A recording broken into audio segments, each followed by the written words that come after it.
Last we left off was on the 24th of Harvest One.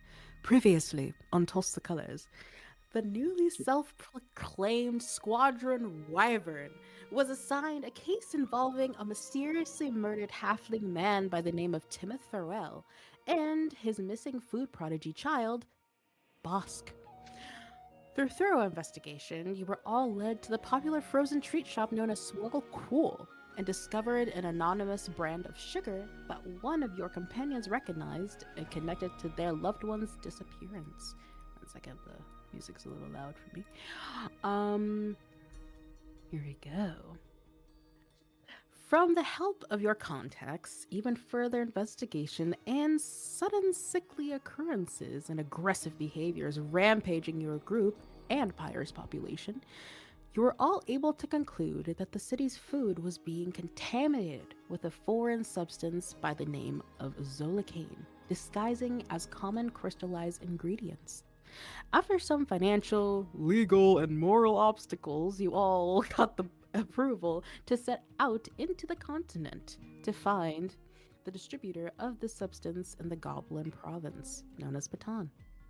While making your way, you encountered friends and foes alike, and learned about the monk assassination troupe known as the White Fog, who served their leader by the alias name Anonymous.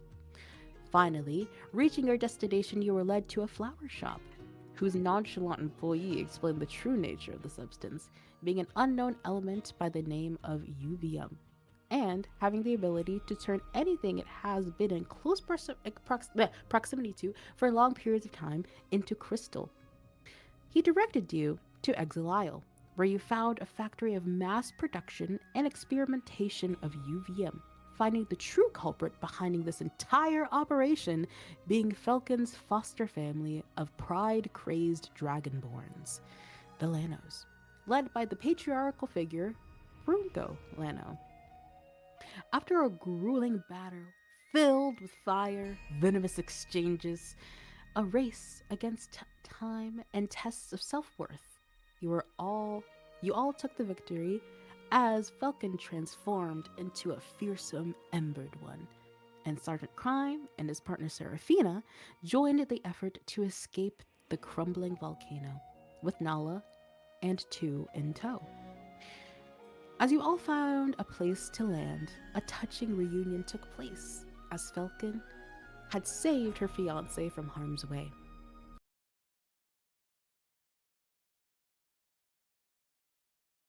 Greetings, as you do. Hey, Donnie. Good Donnie. Nice to see you. As everyone says hi to you. As you go around the corner past the mayor's and Lieutenant Bo's office and into the bunkers, you are greeted by just the normalcy of some people there, some mapping, some reading, some conversing with others. But then when you go over to your own bunk, you are greeted by essentially a smorgasbord. Your entire bed is covered with cards and sweets and little tiny knickknacks and everything of the like. Some perfumes in there as well. And as you start to dig into all of it, these are simply just gifts from other enforcers that maybe you've had pleasant conversations with, or you've touched in some way. And the most significant thing, though, that you'll see in there is a little tiny pouch, burlap pouch, much like this one, actually. And as you open it, inside there is a little tiny piece of parchment. And as you open it, you immediately recognize the handwriting as your older brother, Anansi. And it reads, "Happy birthday, little sis. I know I can't be there, but hopefully with this, you'll always know that I'm here for you always, in spirit." And as you dig once more, you take out a tiny little shell. And as you touch it and you observe it, it's white on the outside, nice texture, and on the inside, it's that smooth pink, just like a normal shell. But then, after a moment of you touching it a couple of times, it starts to glow in your hand. You can make a Arcana or History check if you'd like. Ooh, she's terrible at both. Let's do a history check. Let me grab my dice. First roll of the year, no stress. Yeah. Yeah. That is a 19. Woo. Okay, so obviously you've clocked that it is not a normal shell, but you observe in the way that it glows up sort of sporadically and even vibrates a little bit in your hand. You are aware, especially with the business that you were dealing with in Tania, that there are many different ways of contact through many different types of magical items. And it seems like this one in particular, they come in a set. And what happens is that if you were to touch this or one of the shells, then the other one glows, indicating that the other person is thinking of you. Aww.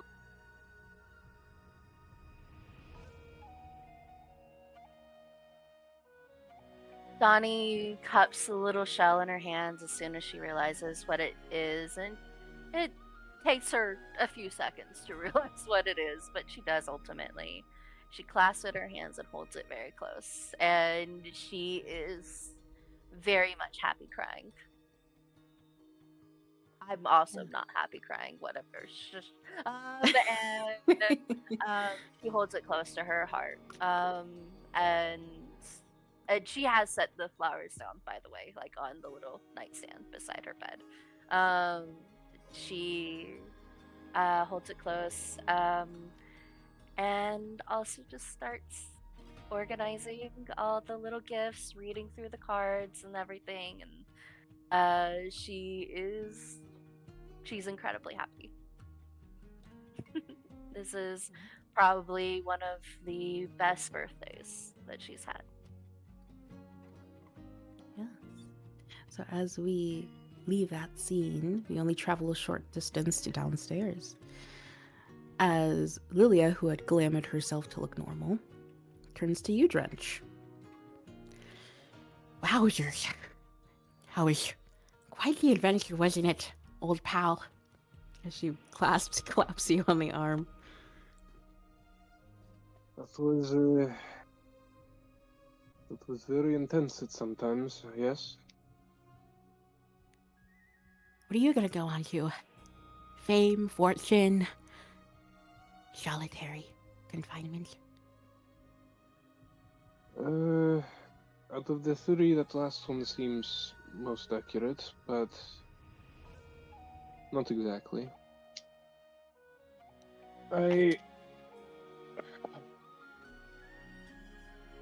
There's some things that I've been needing to do that I haven't been recently. But, Like what?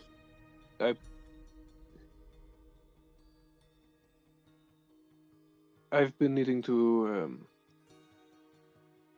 how do I put it?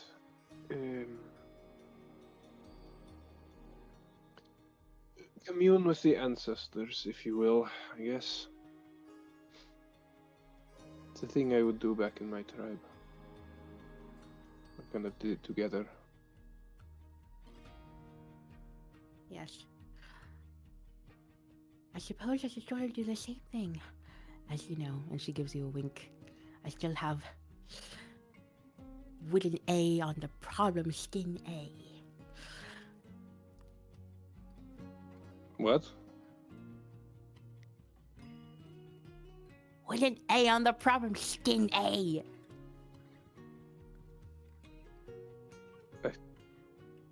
Oh. Right, yes, that. Do you not know Boer Latin? No, I don't. I only know common only a little bit. Is that a different? What? I don't know many languages. Many such cases. Either way, I'm meaning to ask you, I don't mean to bring it up again, but what was your people's philosophy on death again? Well, there is. I've been learning that it is not a very common belief, but what we believe is that there is a place for us after, and my ancestors, if they are worthy to go, and most are, they go and spend the rest of the afterlife, whatever it would be called, thriving, I guess. It's I believe it is real, but from my perspective of what other people think, I suppose that some might say it's a what is the word in common? Wishful thinking, or to cope with how our tribe is at the moment. Right. Pardon me, I only asked because I really took a spin there. I mean, it was a real doozy. If I'm honest, I didn't really see anything, but I heard a lot. I was hoping that spending a torturous night with my embarrassing family would do the trick, but... And you see an odd look in her face, but sure, she takes it off, she shakes it off, and goes, I'll figure it out. I have duties to attend to at home. Anyways. Right, well, I don't know how else I can help you, but if you ever need to talk or anything, I probably will be here. So.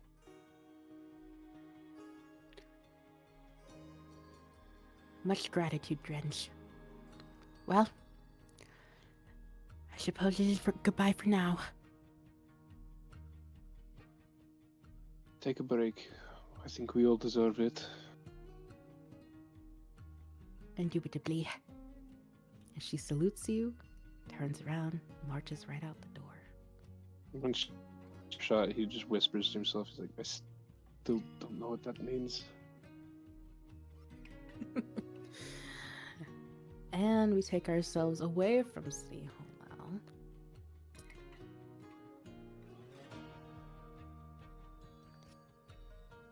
To just a district away in Talon. As you, Maven, travel to those beloved streets that you've grown up with, it sort of feels nice to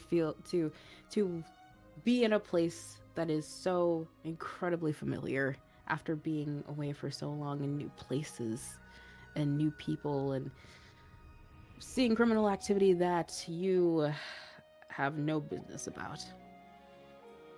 But as you arrive up to your humble abode, the door is right there.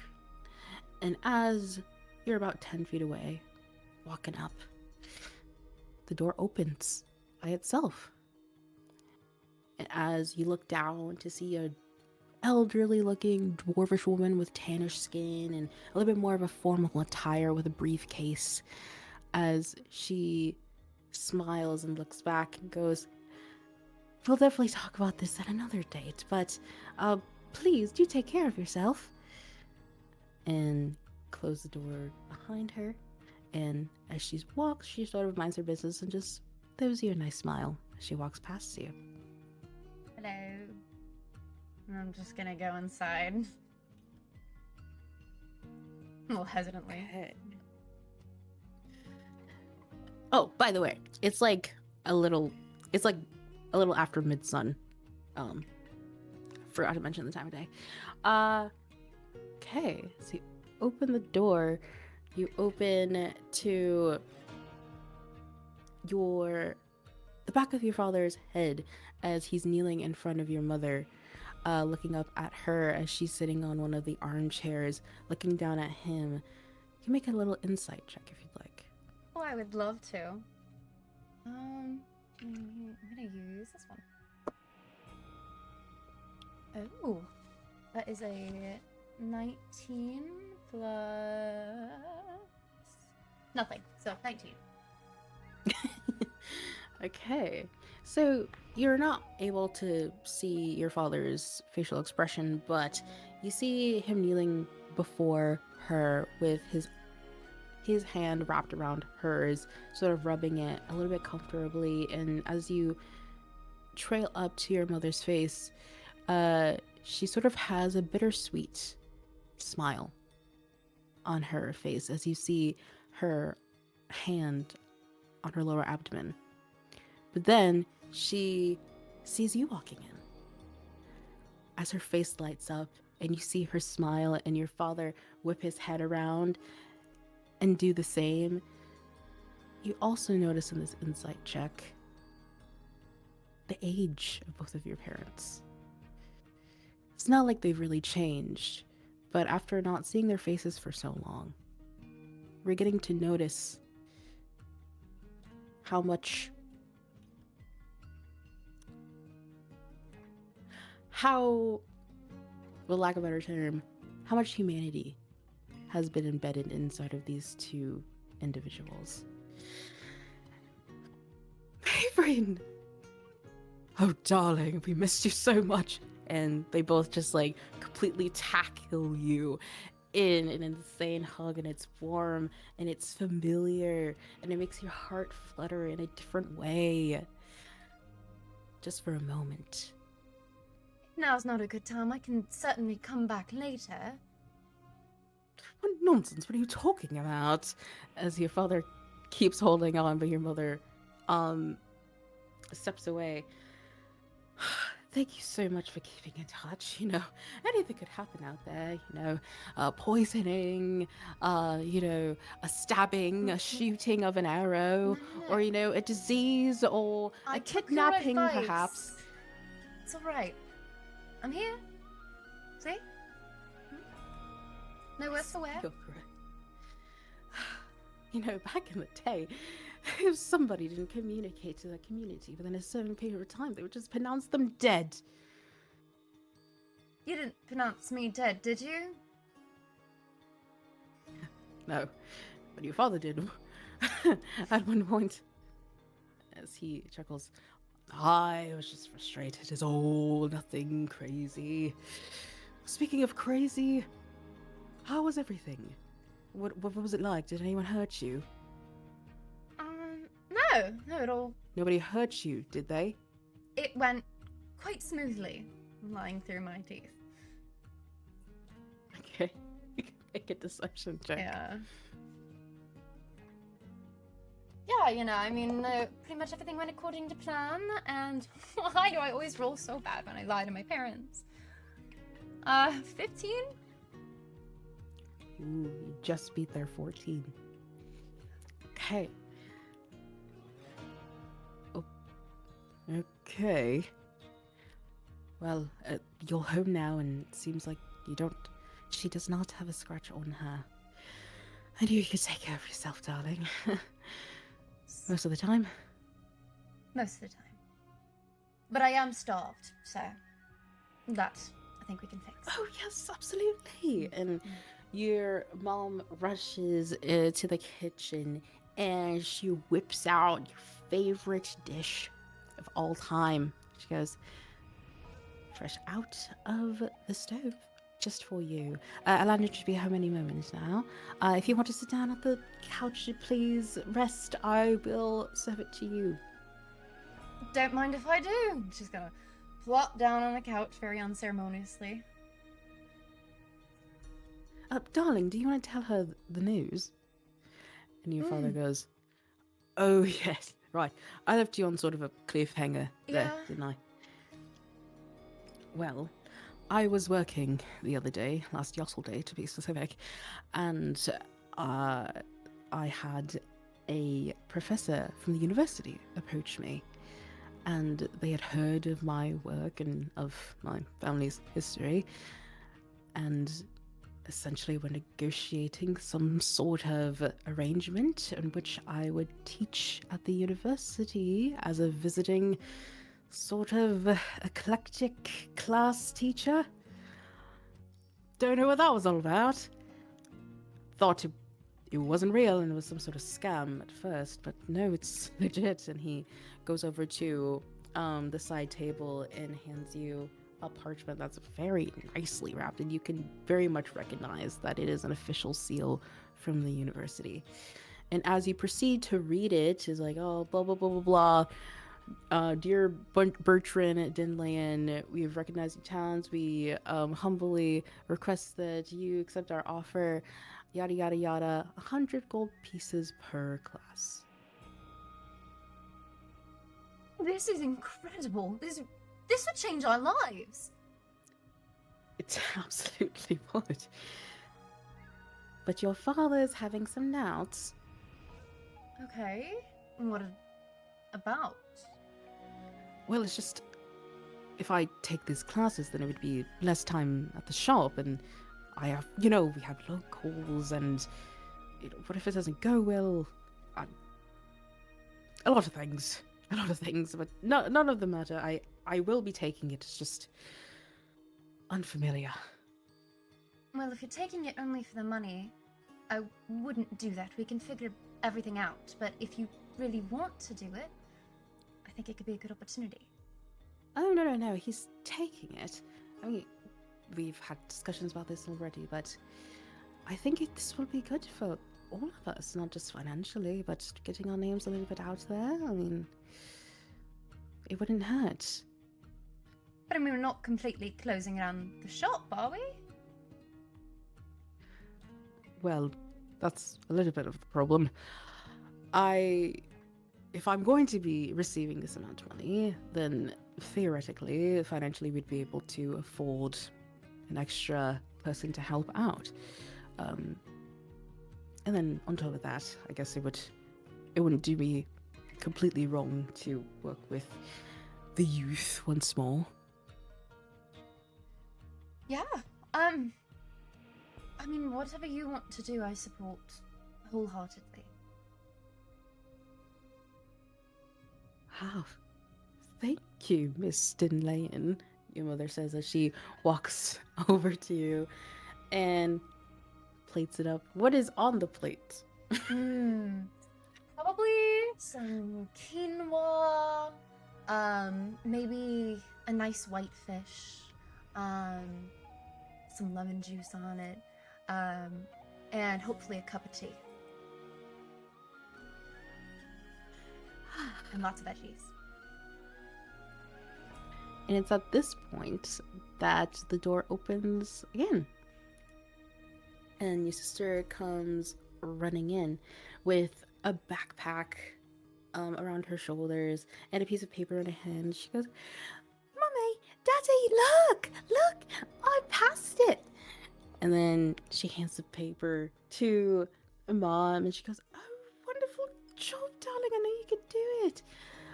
Oh, it's her Draconic class. She's been acing it ever since. I think it's the only class she's been acing. It's like, darling, your sister is back. And Amanda looks over to you. Hi, Mavrin. And she walks over to you very calmly and hugs you very loosely and pulls away. That's all? I'm glad you're back. Mummy, can I go and play with my friends outside? Oh, yes, yes, yes, of course. I'll come back before the lanterns are lit, okay? Okay. She runs back out the door. Have fun. Well, that was nonchalant. Oh, never the matter, dear. She's just getting older. I'm sure she did miss you quite a lot. It's no trouble. I'm just glad to see she's well and doing well in school. Yes, very well. But welcome home. We'll be here when you need. And your mother sort of nods for Bertrand to exit the room. We just need to discuss something really quick, but please enjoy your food and we'll be right back out. Sure. Welcome home, darling. Thank you. Yes, back to the old grind, he says as they go down the highway. Not the highway, the hallway. Right. And we leave that scene and travel all the way across the city to the rural lands of Valheim. And Matthew, as you're running like you never ran before.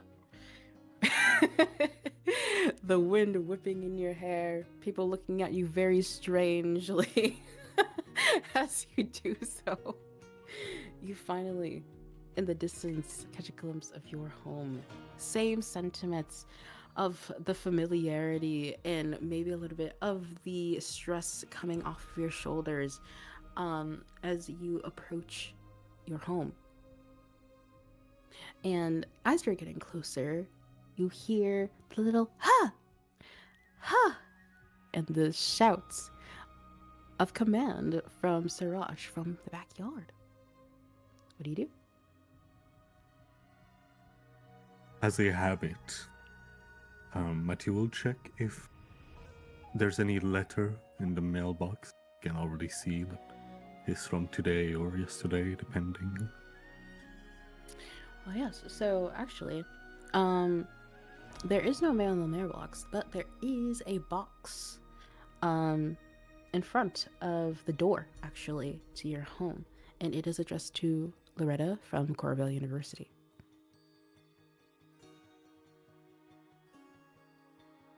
He'll take it and will go open his home briefly and simply go deposit it on the second floor on Loretta's bed before I'm assuming Ophelia is around. She is outside. She's As you go outside. to Loretta's room, your nostrils are immediately filled with a familiar stew, famous stew of Sirach's. It's so nice. It's so umami flavored. As it hits your nostrils, as you go upstairs, the familiar creak of your stairs, and you open Loretta's door, and you see that on her bed already are a stack of books and papers. Of assignments that she has missed so far, but you go ahead and plop the box down wherever you see fit, and right outside the window you can see that a martial class is currently taking place with about 15 students, with Siraj with his hands behind his back, walking in between rows of people in their martial stances. Ophelia is sitting patiently waiting for her own command a few feet away from him. As you walk downstairs, open the sliding doors, and are greeted by this scene. You hear Siraj speaking very loudly as he says, "Now, in order to take down an enemy, it is important to know the weakness. But even more importantly, it's important to know the strength. we're gonna practice a simple takedown coming from above. And he proceeds with Lilia to stand about 10 feet away from her. And he like goes into a little tiny fighting stance as not Lilia, but Ophelia goes into like a dog play stance. And on a count of 1, 2, hop! And you see Lilia start charging, not Lilia, freaking Ophelia start charging at Sarash, and Sarash stands completely still. And before she actually goes in for the impact and jumps, Sarash does a quick flip over her and lands superhero style. As you hear clapping begin to sound, and the cheering of those little tiny tykes who are looking. All right, get into your groups, proceed. You see, they go and do as they are commanded. And as you scan your eyes, you see your son Damien. Full vigor, his own hair as well, getting a little too long, almost to the shoulders. And you could swear that he's even a little taller than what you remember. Horns a little bit fuller. And so, you see that as these students start to charge at each other, you see Damien's opponent, who is a human boy around about his stature, as they run at each other. Damien just stands still, and in his own unique, quirky little fashion that was demonstrated to him by Sarash and Ophelia, before this little human boy is able to tackle him, Damien simply disappears. It ends up on the other side of the person. And the boy turns around. He's like, "What? That's not fair! Damien, no, that's not fair! He said you couldn't do that anymore!" And like, he just takes to start like arguing as Sarash runs over. It's like, "Now, Damien, you know that is an unfair advantage with some of our other students. What are you doing?" From across the balcony, I'm assuming it's a little bit like, uplifted from the ground level, right? And a little bit echoey, rather. Then they should learn to adapt. All heads snap up towards you. Some of the faces that you recognize you back. Some of them not knowing who you are at all. As you can probably tell, they're new enrollments. Like Sarash said, if an enemy... It is well to know some enemy's weakness, but to know their strength is even more beneficial. It leaves you times to adapt to their technique and prepare countermeasure for them.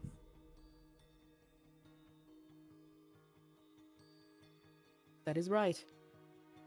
Preparing for a takedown can be unexpected, especially if there are arcane uses at hand. But nevertheless, we will cover that next time. And... Oh, go ahead. I was going to say, Matthew is slowly making his way down the stair, basically, onto ground floor. Of course, I should mention Damien's face completely lit up with the sight of you. Before you leave the balcony, can you go ahead and make a perception check for me? Yes. Do I have... Okay. I'll use this one.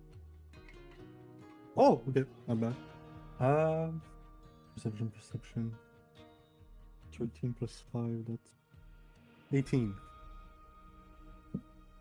Okay, so as you see the students start to go towards their bags and their weapons and pack up, there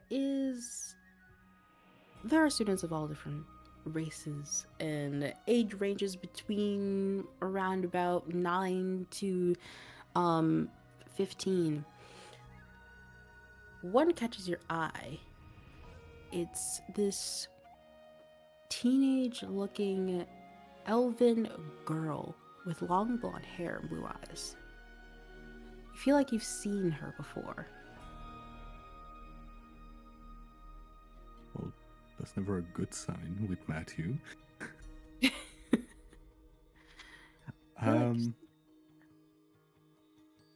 You said Specifically, specifically with the 18. Way back when you were shopping with Loretta for her school supplies, this was the friend that took her away from you.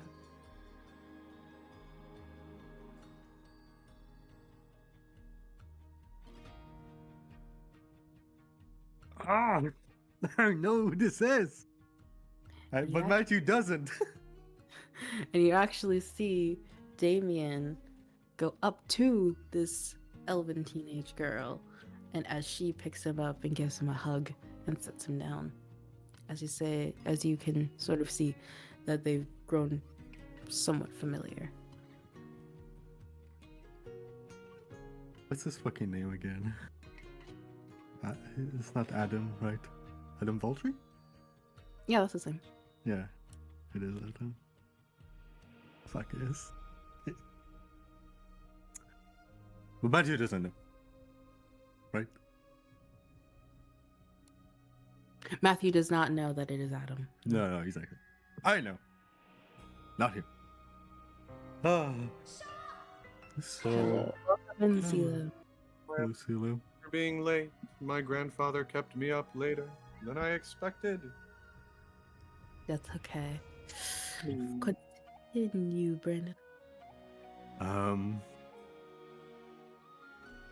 Realizing this new student and kind of recalling who this is, Matthew takes a little mental note, but goes down the stair. And he'll even give a slight whistle so that Ophelia can be at the ready near him, basically. Here's the thing. You go down the stairs. So Ross starts sauntering over to you. Ophelia does start running up to you in excitement of seeing you, but as soon as you make the command, she tries her hardest to calm down and sit next to you. Meanwhile, after Damien says goodbye to this elven teenage girl, he starts running towards you and immediately tries to go up for you to pick him up. Matthew, absolutely. Like, he's still kind of stern from speaking to the other student, but immediately kind of breaks apart as he can help but to smile and immediately grabs on Damien and lifting him into the air. You hear him giggling as you embrace him, and he's a bit heavier than what you remember. And he just has just like a monkey grip around your neck as he's hugging you, and he pulls away. What took you so long? Oh, quite a few things. Well, it's a bunch of story I can tell you later. Oh, tell me now. Tell me now. As he hops off of you.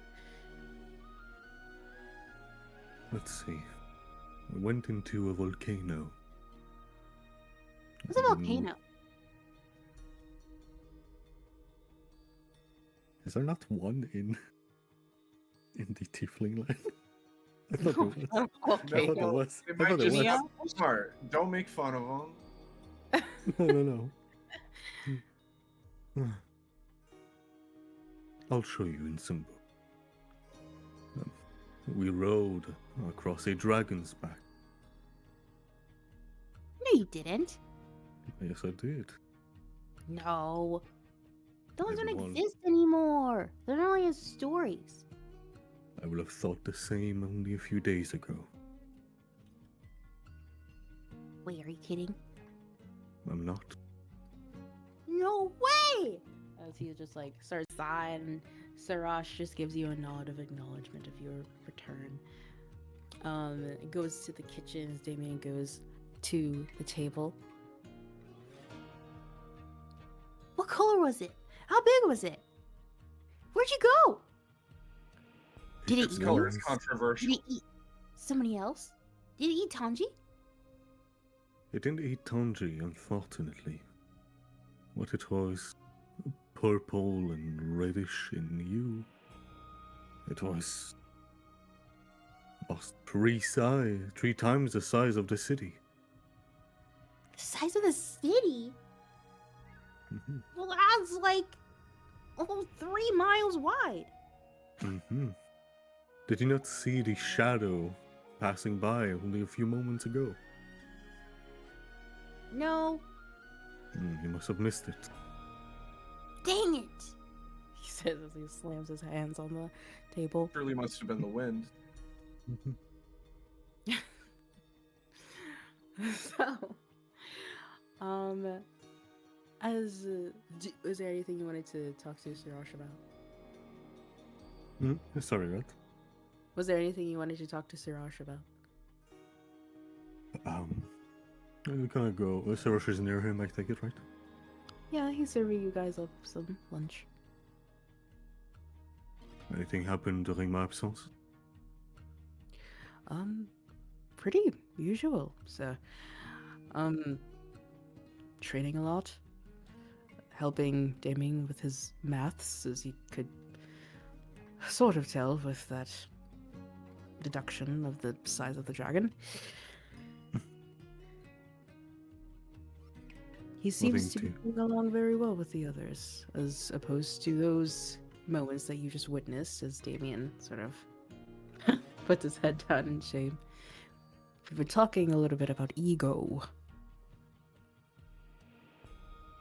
Something that time will not fix. I see that we have some new faces around. One of Yeah. Loretta's friend, I believe, right? Absolutely. It's been a weird sort of boom in enrollments lately. I suppose it has something to do with the cancellation of the Feast Fest, but that is now neither here or there. Business is business. That's good. Not too tired from all the work, I take it. Oh no. Quite all right, sir. You needn't worry about me. Well, I see the house still in great shape and great maintenance. Don't worry. I was keeping a good eye on him. He takes a spoonful of soup. Yeah, that's right, little soldier. Siraj says. Sarosh, I've been given the freedom of the following 3 weeks. Because I don't want you to be too overworked. I'm giving you the 2 next cycle of a vacation. You may go as you wish. Your only order is to not do anything around the house. I'll take care of everything. Did I do something wrong, sir? No, I simply want you to enjoy yourself. And also, I'll take some time with the kid. Are you sure? Yes, I'm certain. And he make an insight check. for me.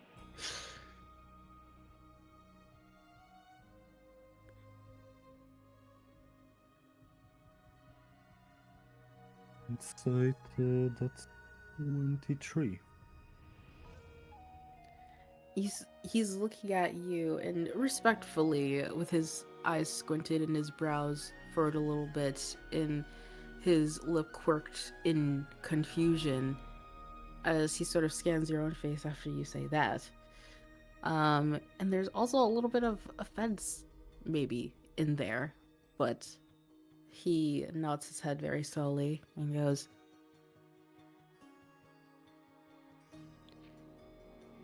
"As you wish, sir."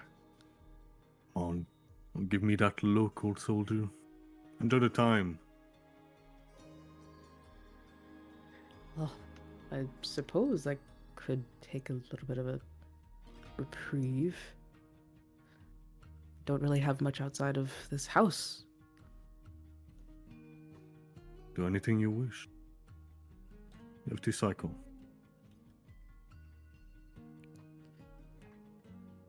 Will do, sir.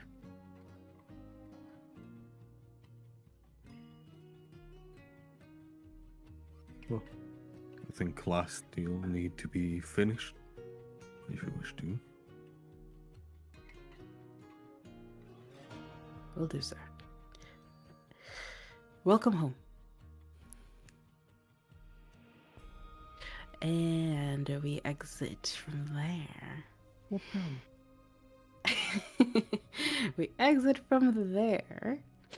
In the cycles that follow, Bruncolano was stripped of his belongings, immediately taken in for questioning, and was deported back to Verdali over sea travel with the highest security, and a message from the mayor himself regarding the production of uvium. The mayor also sent word to officials in Patan to ensure the whereabouts and safe return of those who were kidnapped and influenced by Brunco, and that Exile be regarded as forbidden grounds from henceforth. A statement to address the people was put out on behalf of all the leaders of Pyre to the city, giving full transparency of the food scarcity and plans to improve imported inspections and identification. After being reunited with her fiancé and her long lost mother, and the Lanos being out of the picture now, Falcon felt that she had accomplished what she set out to do. So she decided to go on a new adventure with the both of them, indulging in Nala's nomadic ways and going east across the sea, wishing all of you the best in your future endeavors. As for the rest of you, as some of you took that much needed break, some of you spending lots of time with family, some of you training, some of you doing some upkeep of past victims that you have met in the past, developing new relationships, or just upkeeping the ones that you have now. Recycle along, paid break by the mayor, as well as rewarding you after a few days, receiving a little tiny pouch in the mail of 500 gold pieces each for your service to the entire continent, really. It's just a small semblance of gratitude for everything that you guys have done. On top of that, there was a little letter indicating that there would be a pay raise of 5 gold pieces per week upon return to service. So you guys will now be earning 30 gold pieces per week, as opposed to the 25. We are stacking banks. Yes, definitely moving up in them ranks. Also, Matthew would get an extra. Hold on, let me find my notes. 250 gold pieces. as they listen, folks pays off his debt. Matthew tax. Not getting shit for me. You don't have Oh, I know. 250. Yeah. I forgot, dude. Oh God. Yeah, absolutely. Matthew will only take 150, keep like or 125 rather. Reparations. Okay. Keep the rest.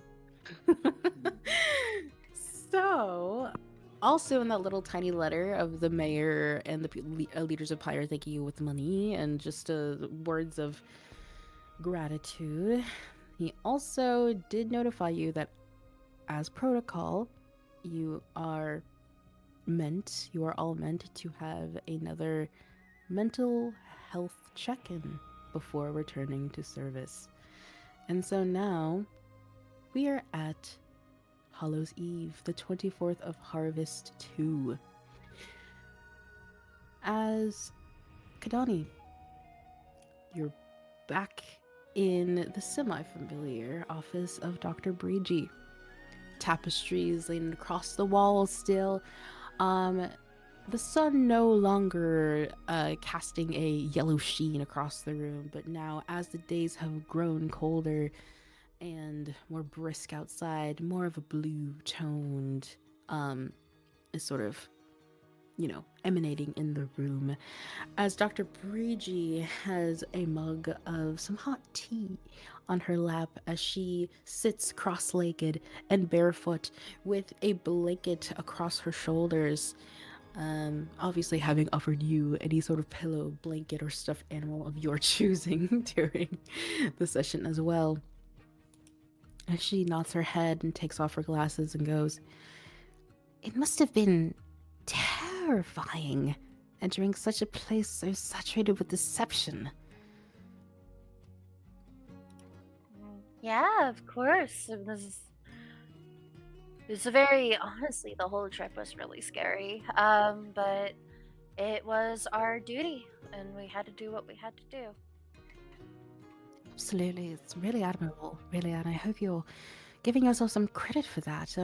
Specifically in Hugh, what was going through your mind when being at the Golden Pot with, what was his name again? Rigger?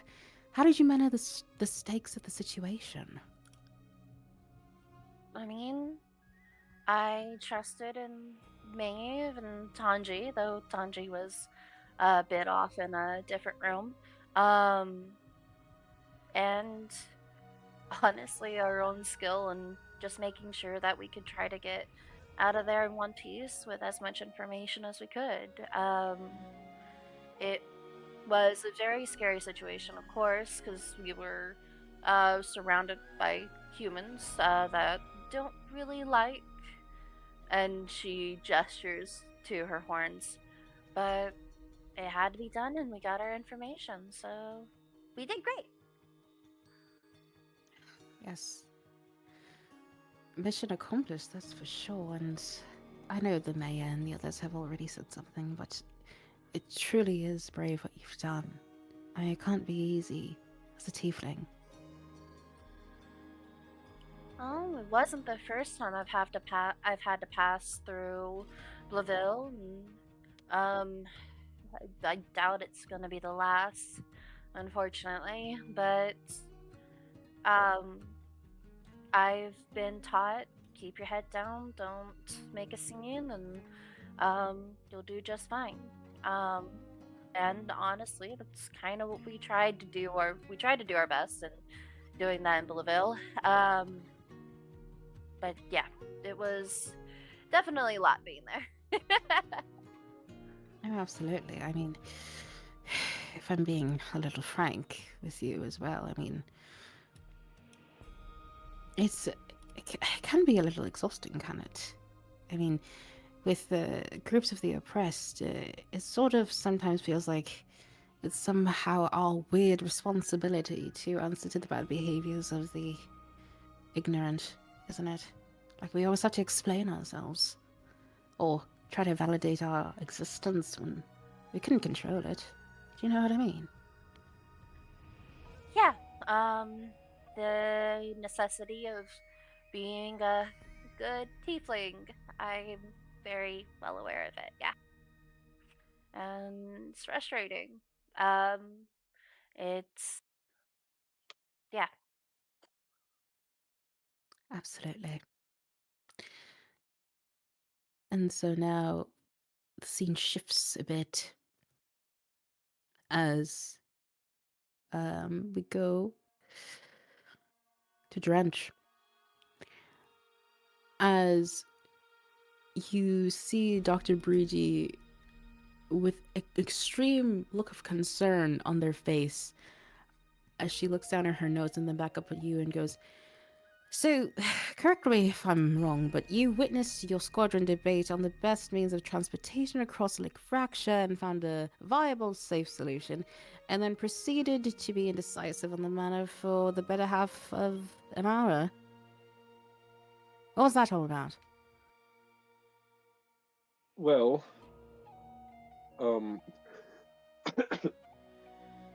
I just got here.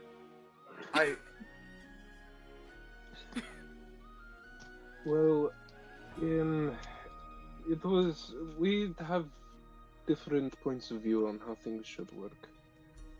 And none of them are necessarily wrong, but they tend to conflict sometimes. Yes. And how do you manage that when you disagree with your teammates?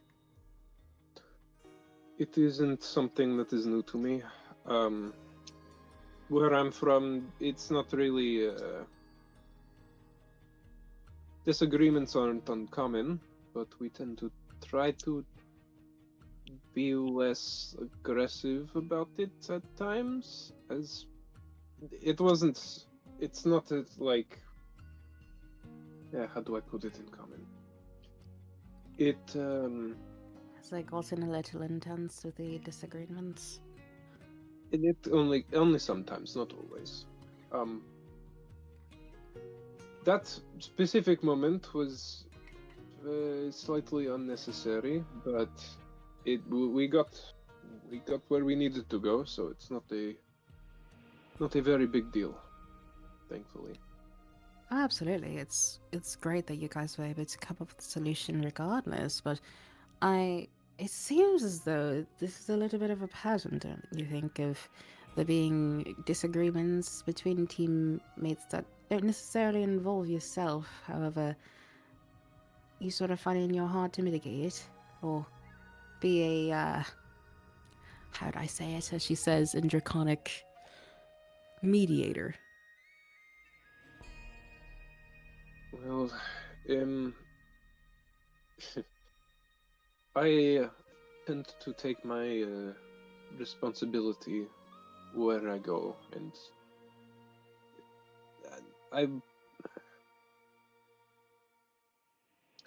my job, my duty in my home is more of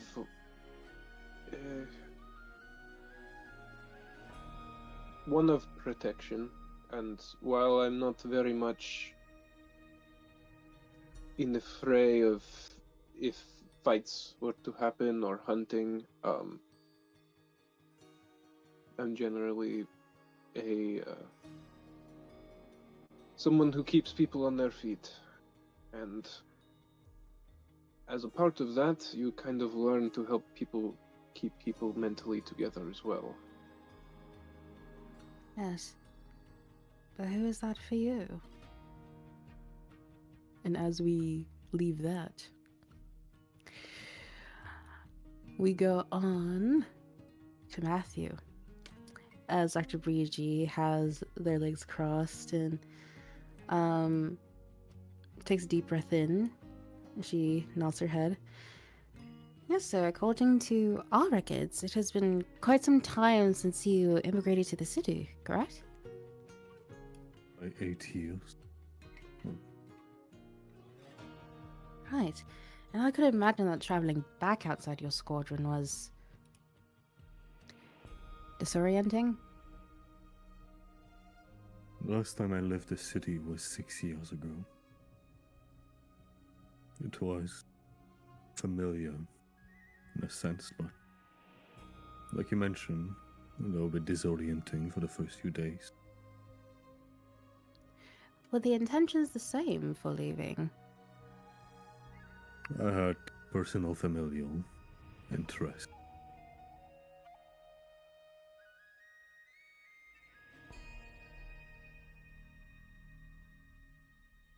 And she looks down at her paper once more and writes something down. And looks back up at you. And how have you been liking your position as an enforcer for this city?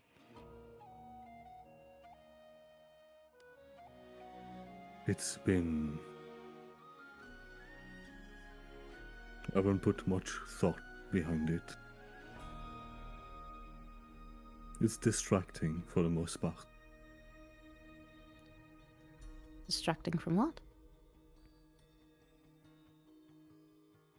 I run a private school within my home.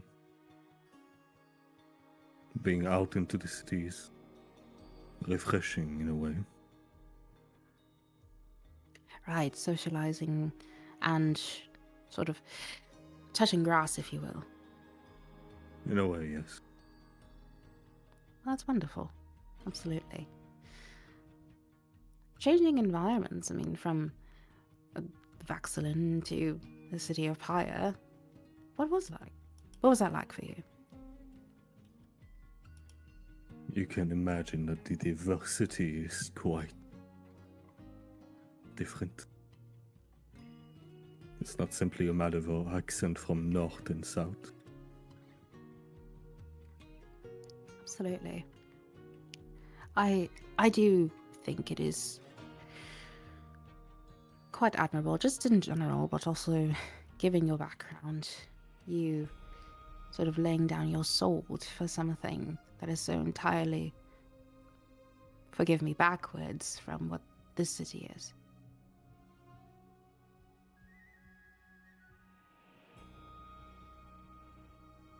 I'm glad that you find optimistic value into it. Yes. I've lived a long time. 350 years, you might know. But, it's never really deterred me from that sort of thing. Of course, it's maybe a little bit disproportionate, but not to say that you're a statistic, but it is nice that you are an individual who rebels against the narrative.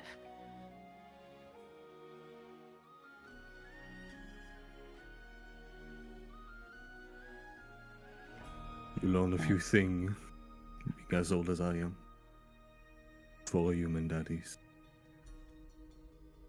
They giggle at your comments as we shift once more to Mavrin. How are you doing after everything? You know? It's been a while since we talked. It was your first time out of the city, correct? Yeah, it was. It's fine. I mean, did our jobs.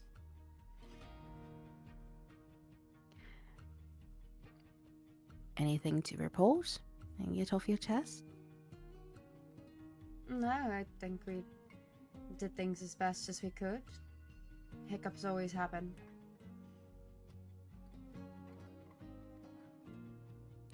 Right. And it is only a couple hours later that you all congregate in the dining hall of City Hall. And oh, let me change it real quick. Oh, never mind. It's already changed. And the City Hall dining area.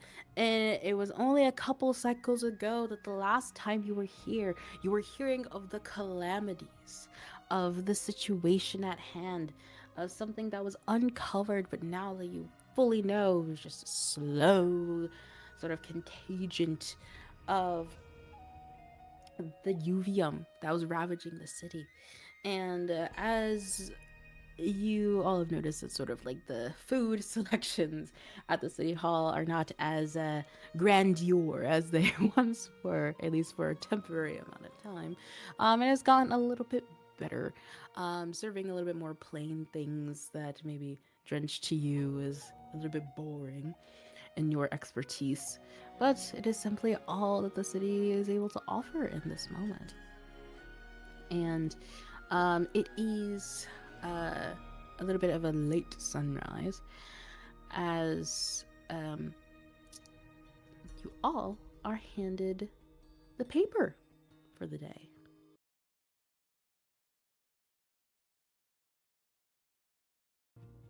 as you guys are being handed the newspaper, you see walking through the door a couple of different tiefling, as they are carrying wooden baskets of tiny little bottles of brown liquid, and some of the other enforcers that are in the dining room with you clapping at their acknowledgement, as these tiefling are wearing uniforms of Timer's Tavern. And heading all of this is Kendra. As you see, her hair is up back in a black ponytail, and you see that the ruby redness to her skin has been replenished, and you see that she's also carrying a cart. Can't believe my Irish accent came out. Guys, don't make fun of me. Go past the car. A cart, you say. A cart. We'll pack you guys. As Kendra boastfully says, "Alcohol, get your alcohol. No use in me censoring it." And she catches a glimpse of all of you sitting at a table. Holy fucking shit! She walks over. Where the fuck have you guys been? Trying not to get killed, mostly. Dad. Yeah. Doing our job, mostly. Well, shit. It's been a little boring without you guys, not gonna lie. Yolan has been up my ass trying to hang out with me every second. Thought you guys to distract him. Glad to see that you're okay. Yeah, I'm fine. It's just a little bit of a sugar intolerance, I guess I've developed from whatever the fuck that was. So, I guess I have to be sober now, or whatever. I'm so Maybe that's what sorry. I know, I'm truly dying. I really am, but damn. I mean, a happy Hallows Eve, you guys. What are you doing tonight? Any plans? I don't think so. Correct me if I'm wrong. It's the same as Halloween, right? Do people get dressed up too, or no? Not this Cosplay episode. Oh, you didn't read the holiday sheet. I've got it pulled up Forgot. already. Megan, please save me.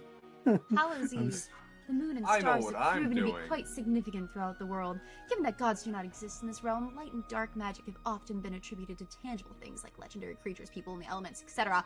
According to both former spirit druids and modern day astronomers, there is merit to believing the moons play a part in heightened magical powers when the moons are at their highest peak in orbit.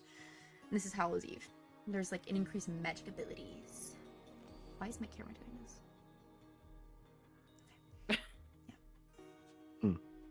Okay. Is this... And this is the one under the pyre only. Oh, just in a rye. Okay. Yes. In the rye. I see it. Alright. Oh, fuck, I really am old, aren't I? Right. Okay, so, how do I start this? So, you know how there are good witches and bad witches, in, like, the general sense and all. Well, we all know the bad ones were just the ones, pricks were jealous of, essentially.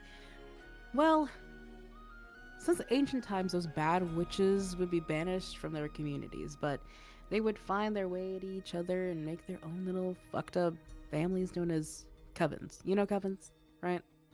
I do. Well, sure. We have shitheads like the Sins that plague the streets, but those witch covens? They were the original gangs, let me tell you. Each one would have a thing, you know? Cursing people out of financial gain, hexing bloodlines out of their beauty, rendering talents unnoticed by audiences, severing fated connections and such. It was a whole thing. But it became outlawed about 400 years ago across the continent. And while some descendants went on to do the dirty work, others tried to undo the damage via a little thing called group cleansings. Yeah, I know, fucking crazy. Anyhow, victims of any magical affliction would gather under the harvest moon, hence All Hallows Eve, and eat or drink special herbs and concoctions, while these witches would conjure their powers to rid them of whatever the fuck was bothering them. Right? This is what the Arcanation is. But the Raven part, that's just a fun little play on words after many, many years of story reframing, stereotypes, and wires getting crossed and everyone wanting a piece of the pie. What's fucking new? But with all this to say, it's just a big ass party. It's lots of fun. The city allows it once every couple of years though, since it can get kind of wild. But definitely not something to miss if you're a real native. She gives all of you a wink. Starts at around 10 p.m. Sundown. No. Sounds like fun to me. Any dressing code? Not really. It's sort of like a more casual thing, you know? Sure. I'm in. Would I interest any of you in this new little concoction in celebrations of the holiday? As she hands you Maven and Kidani. I can take one. How much are you? I'm jealous.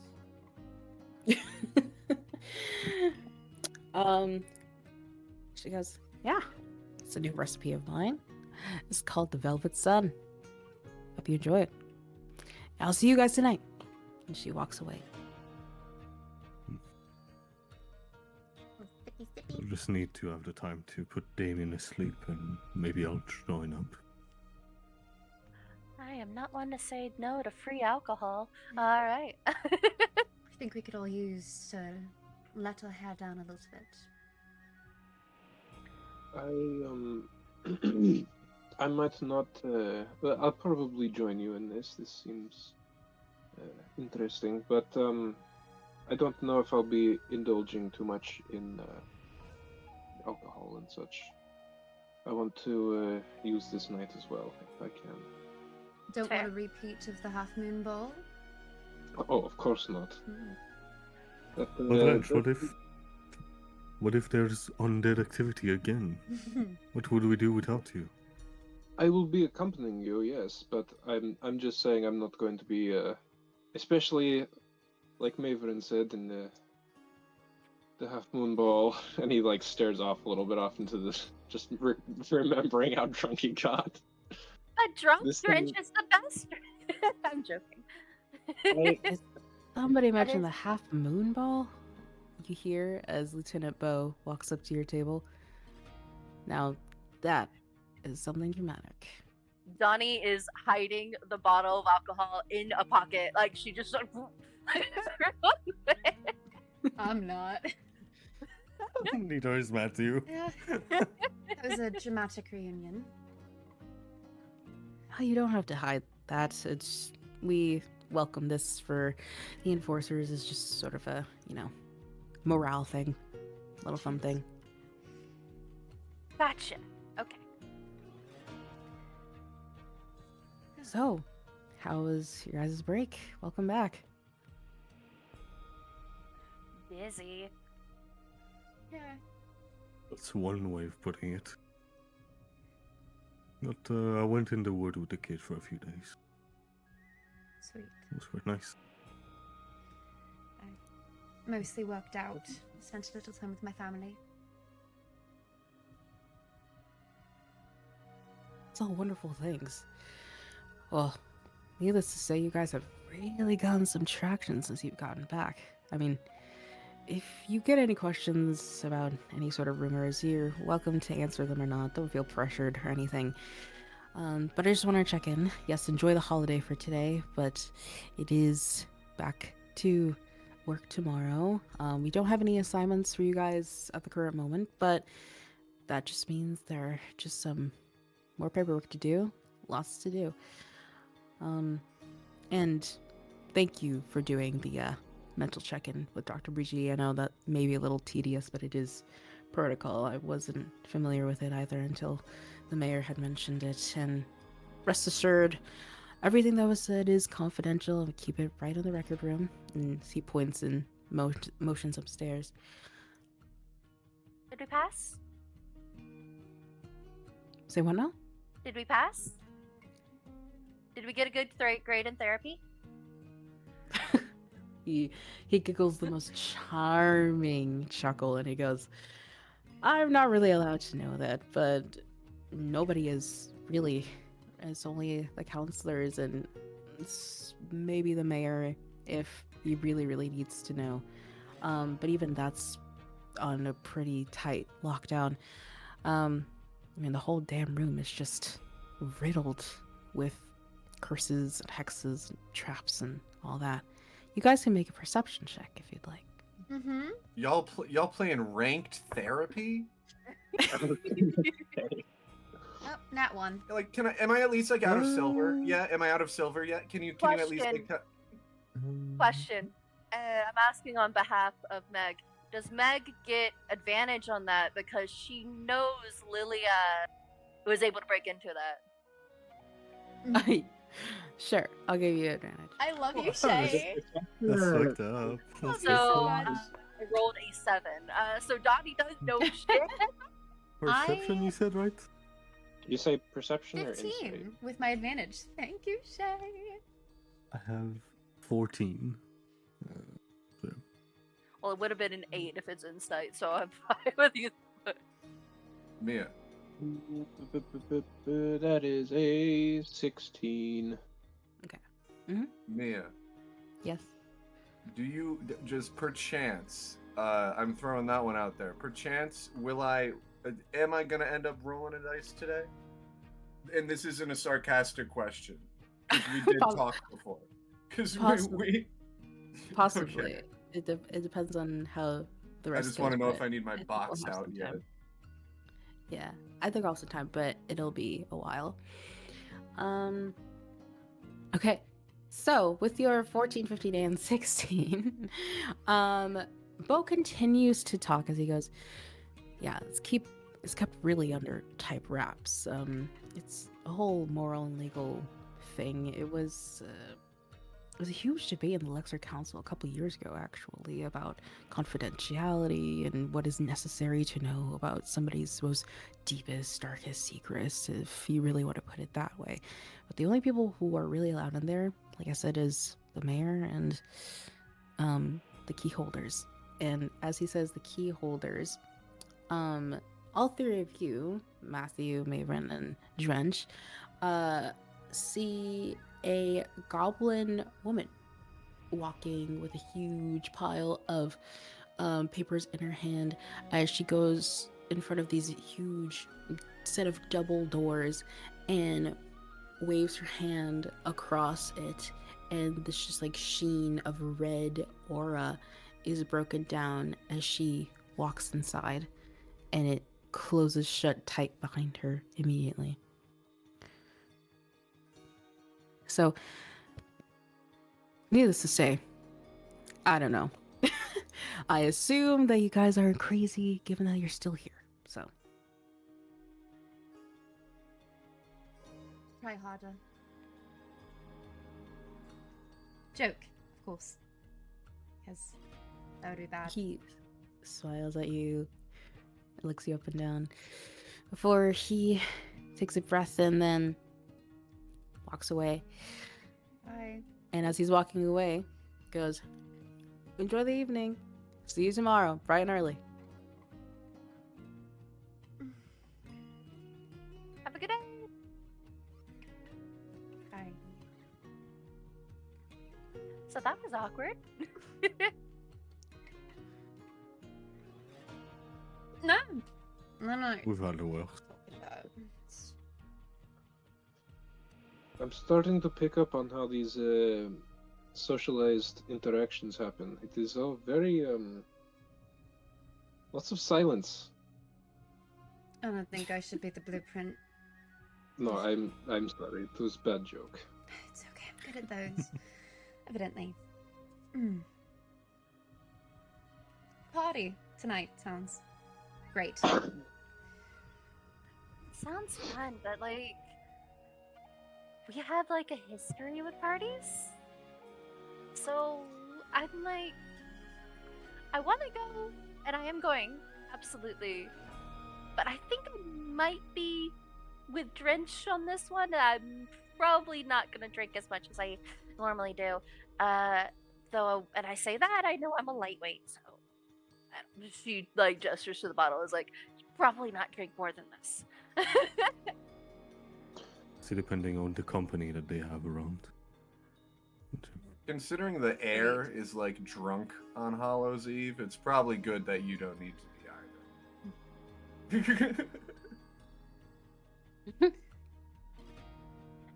Right. Okay.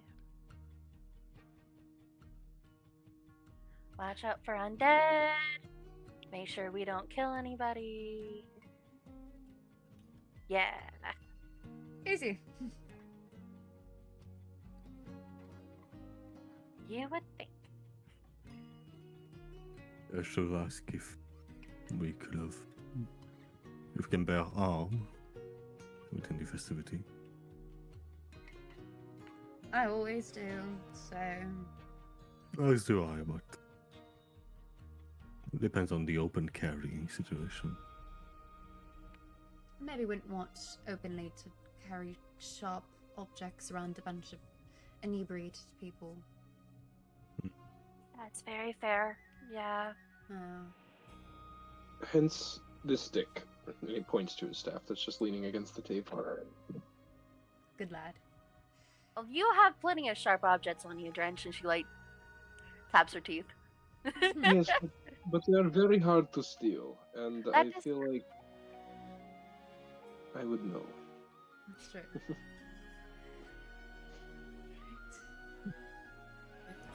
So, as you all enjoy the rest of your day, planning on maybe what to wear, notifying your family members of the situation, and of course, garbing yourself in whatever will make you feel protected.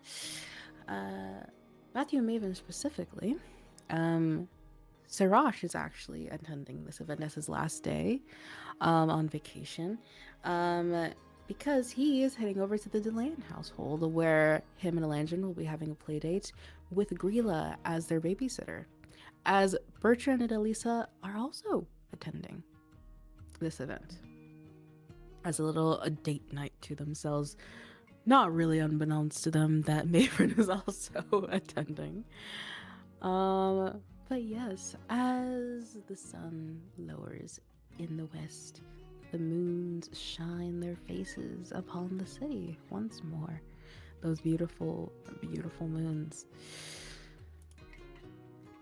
And as you all... Hey Mia, Uh-huh. quite a moon. What? No, that one didn't land with you? Didn't that our town joke didn't land? Oh. No. It's been a while since we've been in high school, okay? But yes, specifically, actually, sorry, my bad. Kendra would have also told you, I just totally forgot, that this event is happening at Prowler's Peak, which is all the way over here.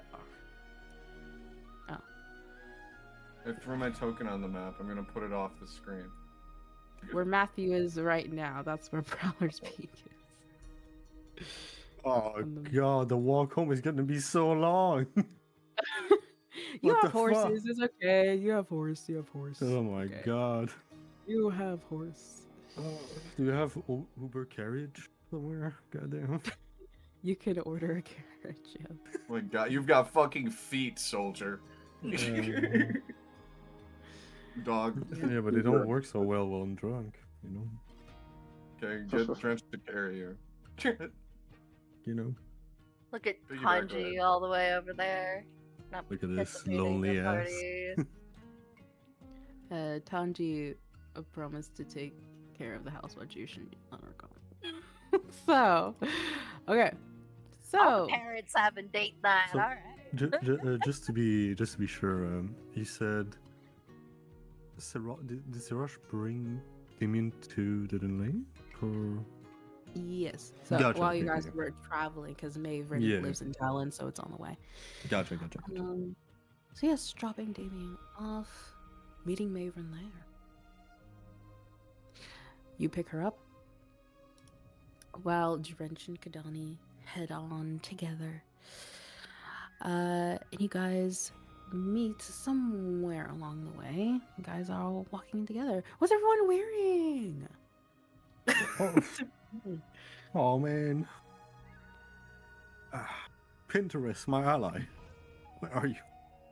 I feel like Maeve's definitely got a lot of layers on. She's, wearing her regular pants, boot, corset, shirt, but she's also got like a long, flowy brown cardigan that goes down to like her knees, and a few other miscellaneous things, a vest, shawls, stuff like that. Very eclectic. I think Matthew is probably wearing a little bit of that similar style that he kind of already has, like a little bit more proper, if you wish, right? Similar to what he had during the Haunted Manor one shot, but a little bit more casual, maybe more jewelry in terms of like bracelets or fourth ring, just more decorated but less vestment per se, like just a shirt, a little vest and top, leather boots as usual, stuff like that. Yeah, Donnie's wearing like her riding boots. She's wearing one of her little plain dresses that she's got. Goes like a little bit below the knee. Pretty flowy dress, but very kind of plain, very casual. And does have like her little leather jacket on over it.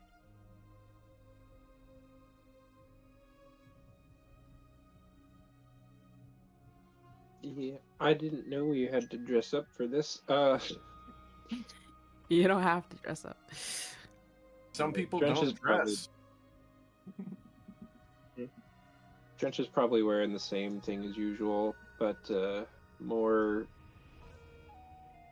Yeah, pretty much the same stuff. He's got the breastplate on. He's got his slacks. Yeah, basically normal attire.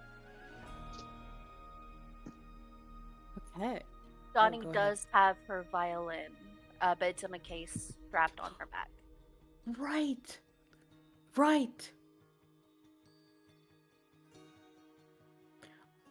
I'm just gonna- Over the break, Kadani, Hmm? you would have earned an extra 150 gold pieces for busking. And I want to say all 150 went to Matthew to pay off her debt. Period. I think it was Money! less than 150, but I think Donnie's just gonna go ahead and give that Rich. to Matthew to pay off. The rich human needs more money. Okay.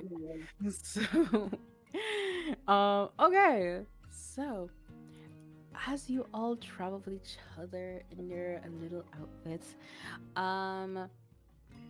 you hear a voice from behind you, a squeal, if you will. As Maven, all of a sudden, you feel somebody jump you from behind, giving you a big hug. And as you turn around, you see the smiling, excited face of your family friend, Valura. Hi, darling. Give a big hug after the shot. Hello. Oh, look, all of you? It's been so long. As she gives all of you nice hugs. I'm so glad that all of you are safe.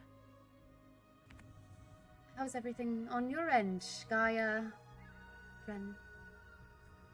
Oh, everything is great. Everything's wonderful. Business has actually been better ever since Mr. DeLuna had done all these changes. I actually feel like I'm not doing something illegal for once. But neither here or there. Oh, to see your faces again. I feel so happy. And out from behind her, Kendra with her hair out and wearing a nice flowy black dress, and Valora is wearing her a little bit more elevated, like white and purple flowy garments that she usually wears around the shop, but now she is more accessorized with necklaces and waist chains and finger clasps and all that. She has a little tiny crescent moon on her forehead, some sparkly makeup. Kendra accompanies her. Well, look at all you guys. Nice and dressed up for the event as y'all keep walking. We do clean up nice, don't we? We're not covered in blood. Oh, absolutely. And Valera goes, is this your first Arcanation Raven? Yeah. Yes, there hasn't been one in the better part of 10 years, I think. Gosh, has it been that long? Kendra goes, yes, it really has been that long. She sort of laments her age. You guys That keep walking. might explain why I don't remember them. Oh, that's right. Yes, a human from Paxilin experiencing the epitome of magical events. Oh, I hope you love it. And as you guys keep going on, following the familiar path to the western coast of the city, you all find yourselves traveling alongside other crowds of friends and family heading in the same direction. There are whispers of excitement and anticipation in the air, as the natives of the city would know, and maybe Valera would have talked about this on the way there, that Prowler's Peak, the location of the event, is no ordinary outlook on the seas. There was once a great battle that took place in those parts in the very early development of the city between shape-shifting blood hunters that claimed those regions as their homes, ordained to them by the moons themselves, as they believed, and the ranger Dompiers, who were seeking permanent residence, and they didn't mix very well. The blood hunters reigned supreme, though. Instead of ravaging their enemies, they wagered a truce, finding a mutual respect and allowing temporal access to the grounds in exchange for protections from poachers. The Rangers agreed, and as the decades went on, Blood Hunter and Dompier alike paraded the region, protecting one another until gentrification slowly took place. When the two groups were slowly migrated elsewhere, locals began to move in. Some would spot one creature or the other on their nightly hunts, hence the lookout getting its name of Prowler's Peak. And as the cobblestones, sorry, 1 second. Ooh.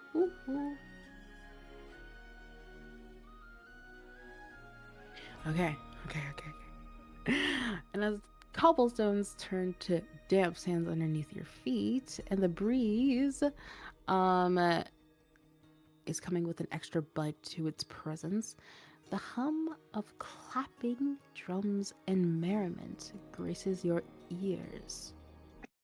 Turn up the music.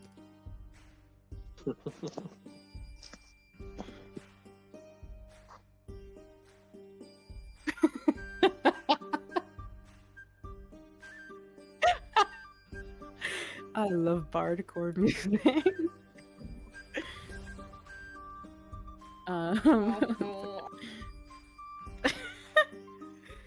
And I made and busted down.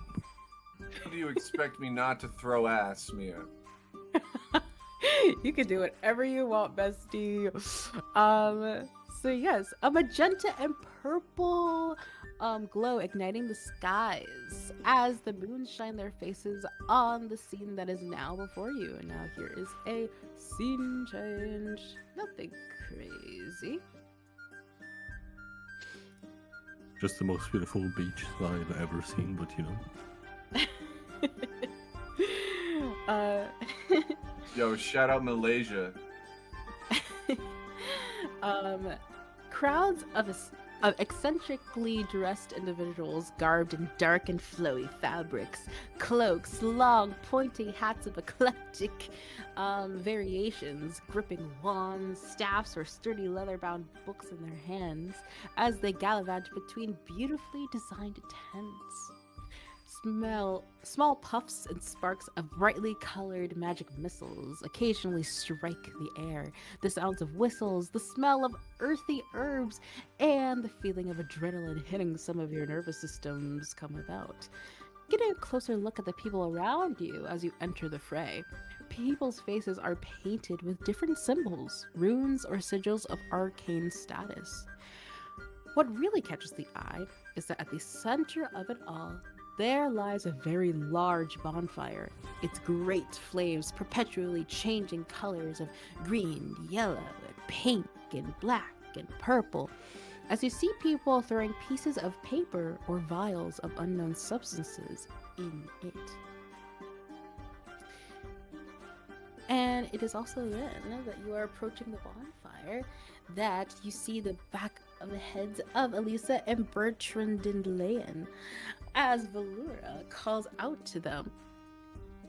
And they whip their heads around, greeting you all with smiling faces, exchanging niceties as they also missed you in your times away.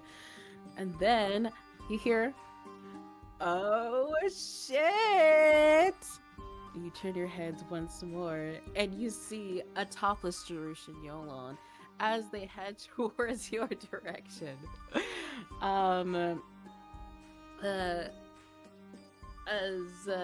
They all greet you as well.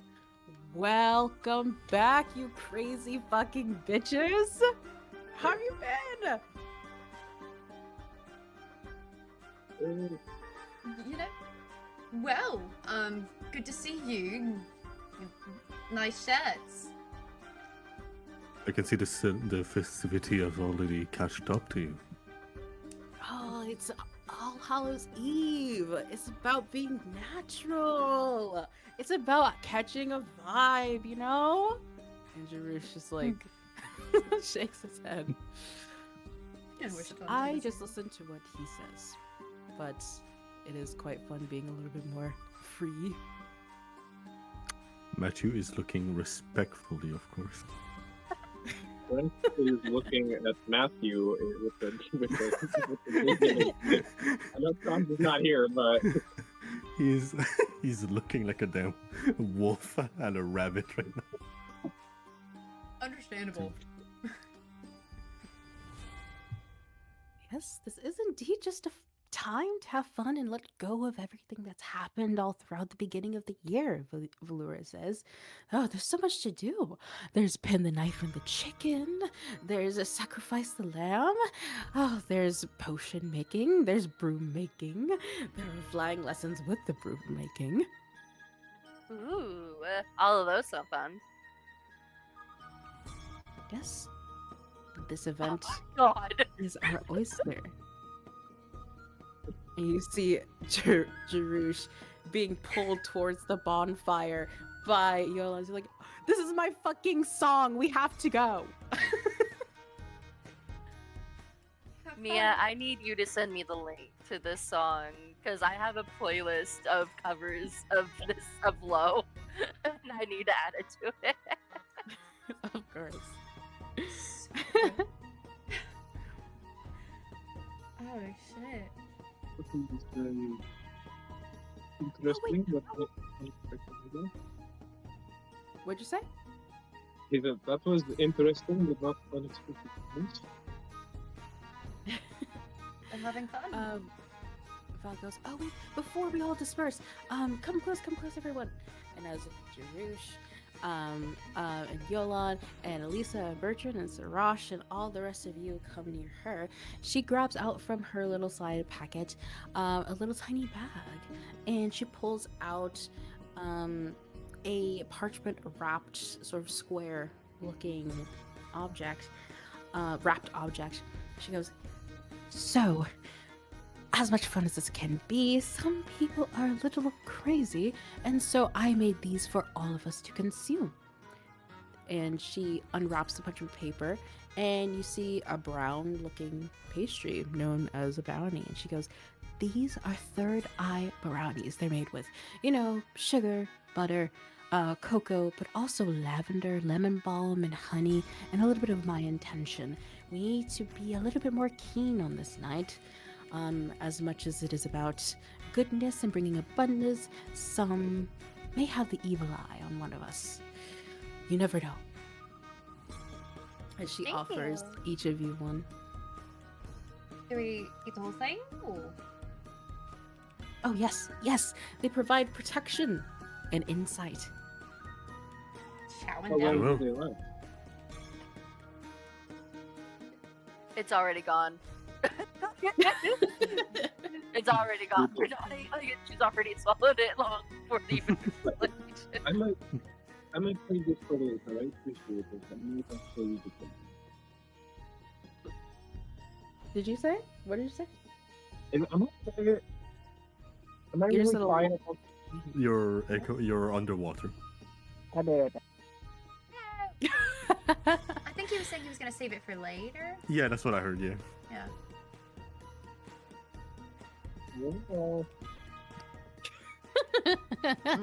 Did you say you were gonna save it for later? Is that what you said? Yeah, I asked how long it lasted. Okay. Sounds have- good. Do you have an app open right now? Or? It sounds like you're far away from the mic on your phone.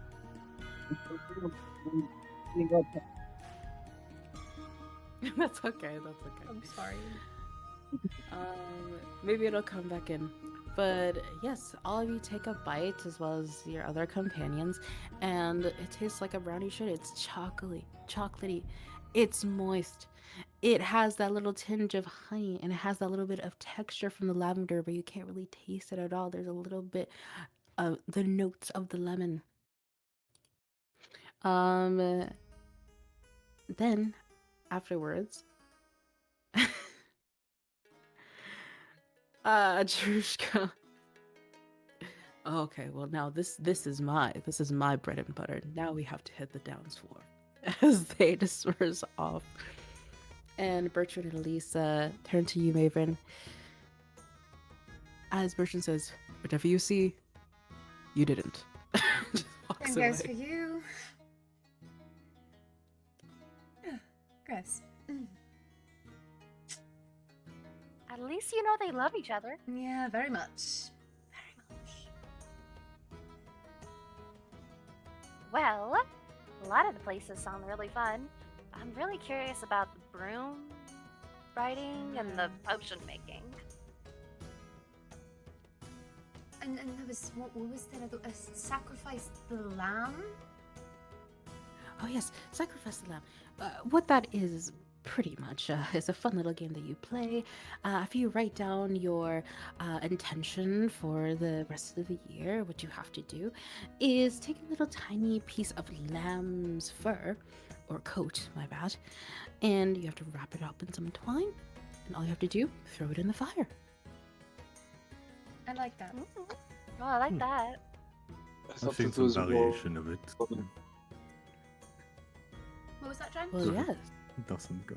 I thought it was gonna be more brutal. I'm glad it is not. Me too.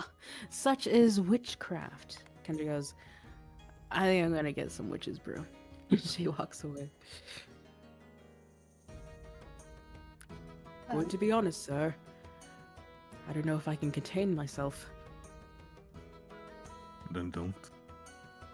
I mean, it is a night for celebrity, don't? He puts his arms around your waist. I appreciate it. And then walks over to some maidens that are about 10 feet away. The pool game is insane. Why are they so Rough hard? nose.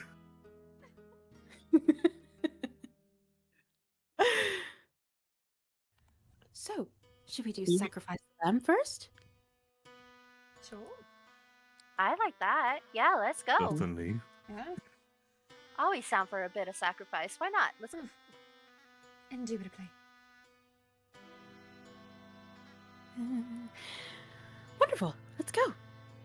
And as you head over to a tent, Your idol. I'll be your idol. Keeping you upset.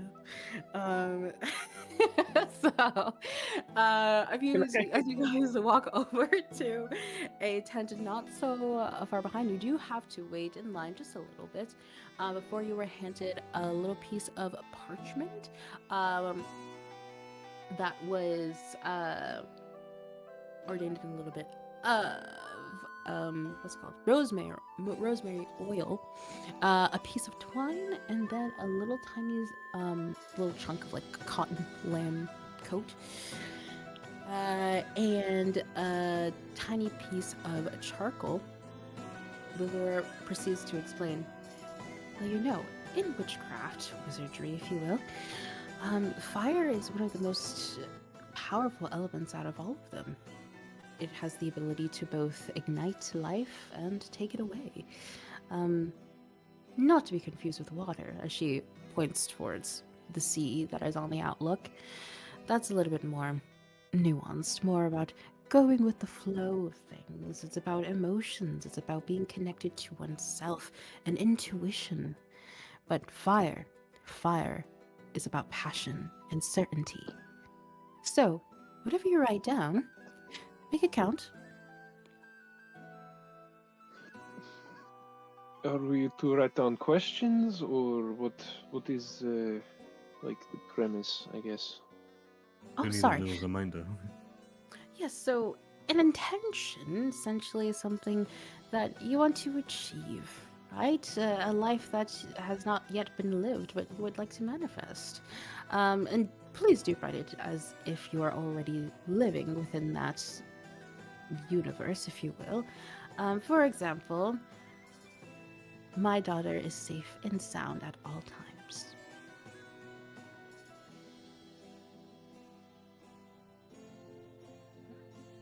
And I write down my intentions. In your mind now, too late, cause you're mine now. I'll make you brave with you. I love this fucking song. Anyway, Can I sorry, while we're like wandering around and stuff and doing all these things, I'm just gonna keep an eye out for places off to the side, like away from people, just for count, like to keep in mind. Just yeah. yeah, of course.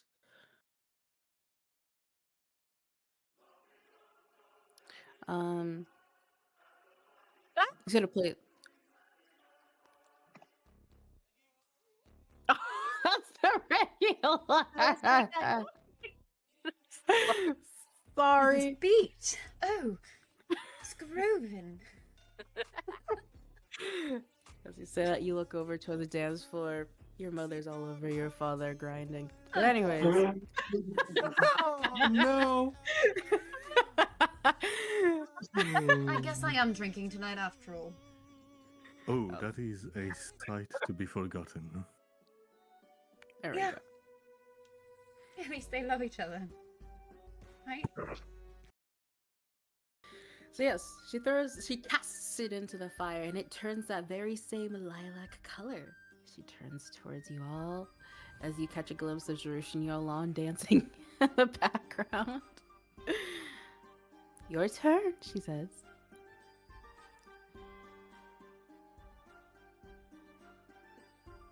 Donnie is gonna give a little whack to hers and sit into the fire. Maeve is going Matthew, Oh, go ahead. go ahead. No.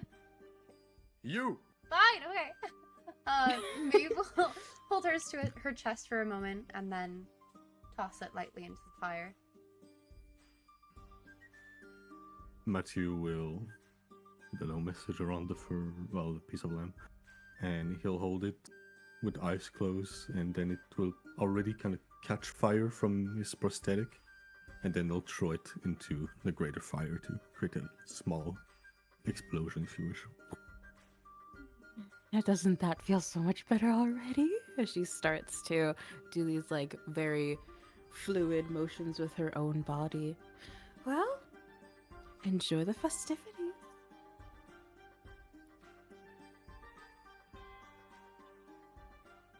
And Drench, I know you said you wanted to find a quieter place. No, that's for later. He's just keeping an eye out for that later. He's following everybody else right now. Sure, can you make a But, perception check? Yes. And then he's gonna do the fire thing too. Where is my perception? Where did I put it? Where it's supposed to be? Hopefully, 19 perception. Very nice. You do see that actually towards the waters, where the peak of Prowler's Peak is actually the most vacant, since obviously it's a little bit of a cliff, so you know it's actually a little bit restricted for people's safety.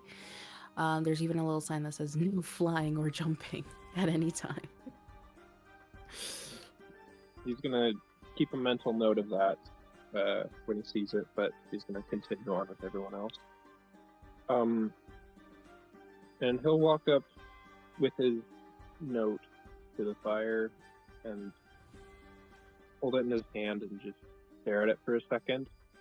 And he's gonna cast light on the fur itself and toss it into the fire, and the embers and things that come off of it will glow a little bit.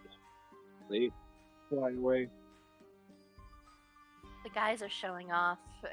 She like nudges Mavrin. Let them. I know my words are true.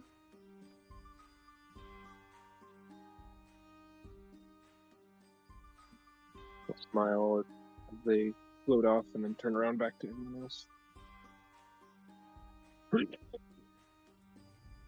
Where to next? Donnie had some ideas, right? Everything sounds fun. Well, I kind of picked this one, so one of you please go next. Potion crafting sounds fun. I was going to say the same thing, actually. Yeah. Certainly sounds interesting. As the only non-magical one here? Absolutely.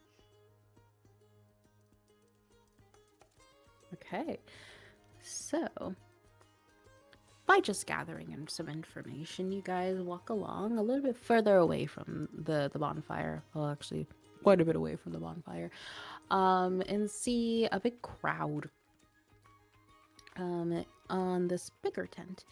And as you guys sort of weave your way and try to, window view what's going on inside of this tent, to just indeed say potion making on top of it, you hear the oohs and the ahs and the puffs and the tiny little explosions coming from inside of the tent, as it's sort of more of like a display happening tent, as there's sort of a little fun little like wizard studies scene that's actually inside of the tent, and there are like ropes separating the audience from the actual scene itself, and bordering along with the ropes are different types of potion ingredients that are labeled like a bunch of different herbs and a bunch of different types of crystals and some powders and things of that nature.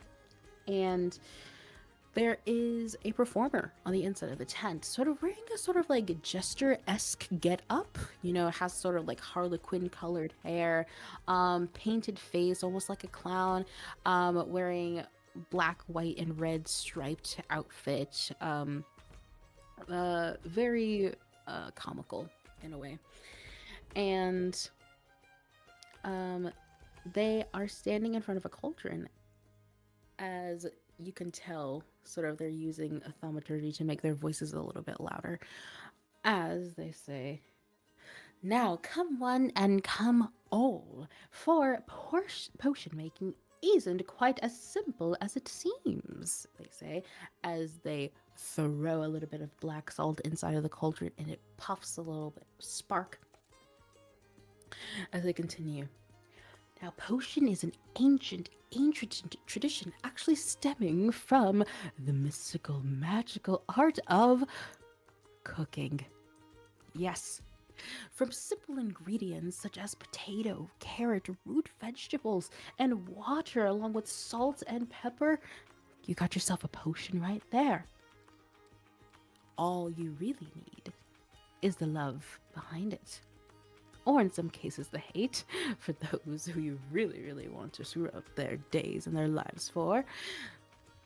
And as the crowd sort of giggles at that, I go, so yes, what you need to do is choose a vessel first.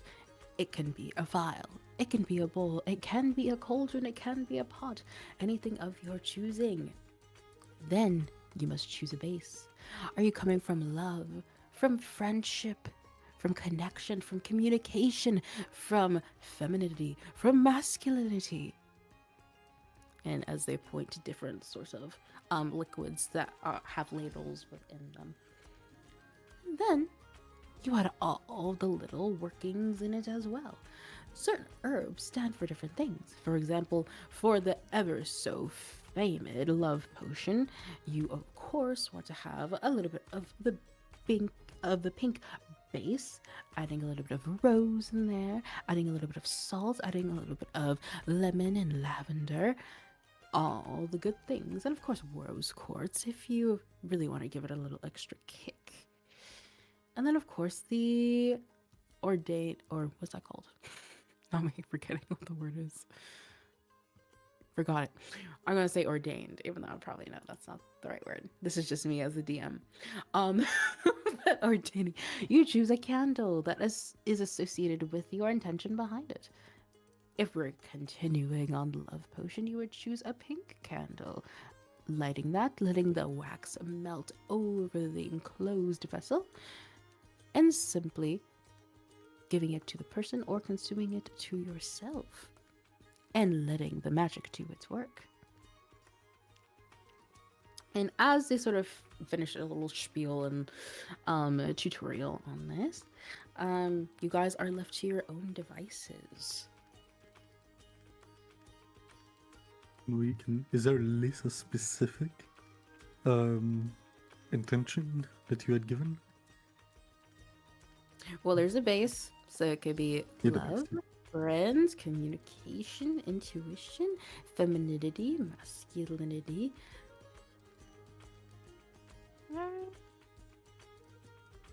Meg, tell me you wrote that down. Yeah, I got you. I think one just for curiosity. I think I'll go with. I forget what the Growth I and one was. abundance as well. Growth and abundance as well is an option. I think I'll go with that one.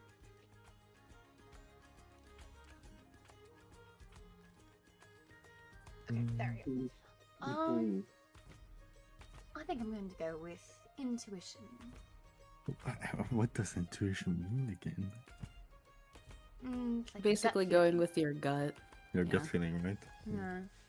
It's also like based on experience too, you know. Gift of knowing. Actually, no, scratch that. Communication. I'll take- go. Oh, go ahead, sorry. I'll take the intuition one. I might use that actually. Now, you guys, I'm being real nice. Whatever Okay. potion you make, it will be it. It will be a playable thing. Be reasonable. Don't be stupid. Okay. Okay. I'll take abundance, I think. Seems fun. So now that you guys have your bases, whatever it may be, then it's just a specification within that category. So for example, if you chose like communication, it would be like, oh, I want this interaction to happen with this person, for example.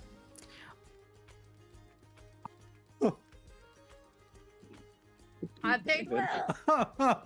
Oh Clearly, no communication problems.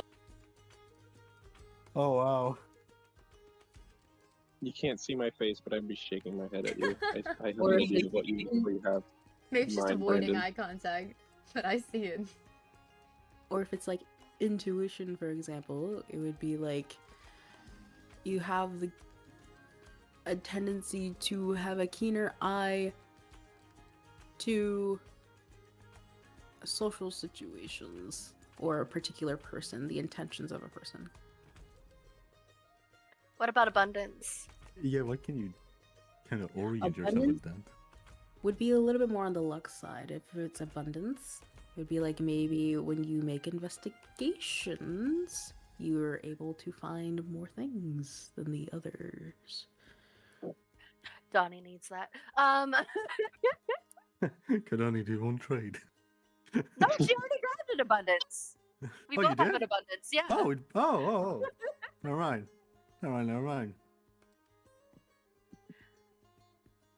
With my background in cooking experience, as you've mentioned, one, if anybody needs help with anything, he'd probably help them where he could. But two, if he's, I don't really know how to word what he's done, what he's done. But it's more of focus and something to heighten internal conflict. I don't know. Internal growth, is that what you said? No, like focusing inward kind of a thing. Yeah, so that would be part of intuition. That would be like wisdom, for sure. Yeah, that's what he's trying to do. Intuition or growth.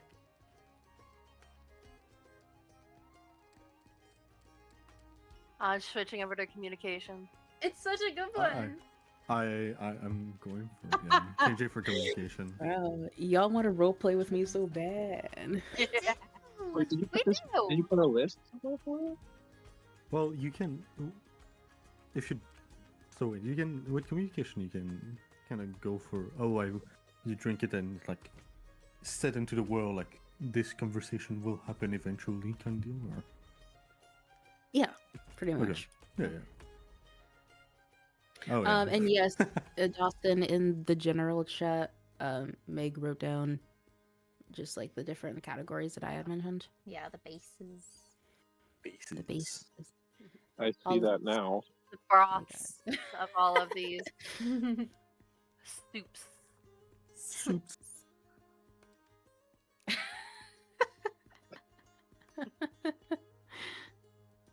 What did? Huh? Sorry, Donnie's Dawson. going for that abundance one. Okay. So yes, definitely keep note of that in whatever notes that you take, and whenever you consume it in your time of need, I'll go ahead and do the thing. But all of this is interrupted by a loud panging of a drum is heard off in the distance.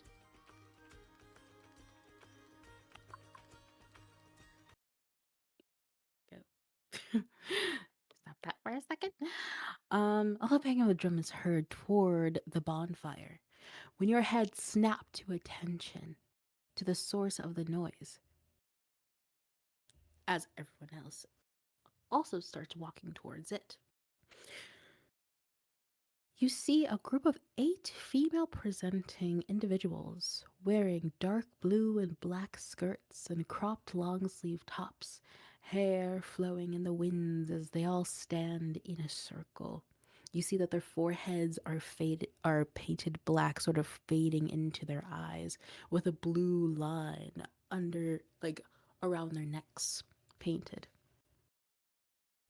And you all can make a perception check for me.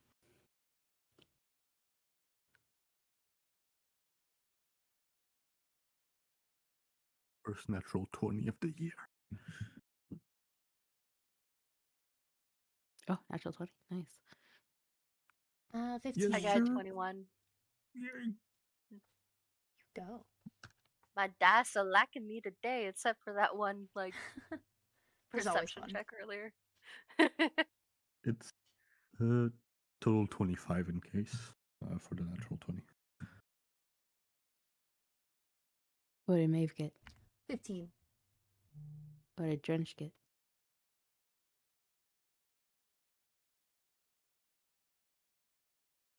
Twinge. Sorry. You said perception? Yeah. That is 6. A 6? Yes. Okay. So you're a little distracted trying to think of what your potion would be, dropping it just a little bit as the loud drums hear out and everyone starts walking away. Kiana, you got a 15, right? That was me. Oh, 21 and then 25. Okay. So, Maver, you got a 15. So you all start to hear sort of whispers. Drench, you're not really able to make it out as you're distracted. But Maverin, you hear, those are the sisters. Those are the sisters of Sabline. Those are the sisters of Sabline. And Matthew and Kadani, you also hear this. This saying of these 8 female figures being the sisters of Sabline. But Matthew in particular, you hear a little bit extra as you hear a conversation between 2 halfling women as they say, go, the sisters of Sabline? When was the last time they were formed? As the other one goes, well, I don't know. It's been quite a while. And then somebody asks them, a dragonborn fellow goes, am I missing something here? Goes, the Sisters of Sabline are one of the most ancient witch covens of all the world. They were known and come from a very long line of witches who hexed those who did them wrong. But not just that. The hexing would be of someone's own doing. Someone's worst fear happening right before their eyes, manifesting. Yeah, but now they're just sort of a magical bard group. So I guess you're just here to perform. Kind of scary, though.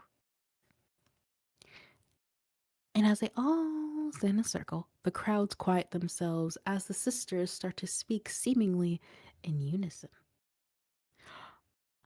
On this night we call Hallows Eve. May our sins and sorrow take their leave. Moons unite and earth enhance. They heed our call as we share this dance. And there's a moment of silence before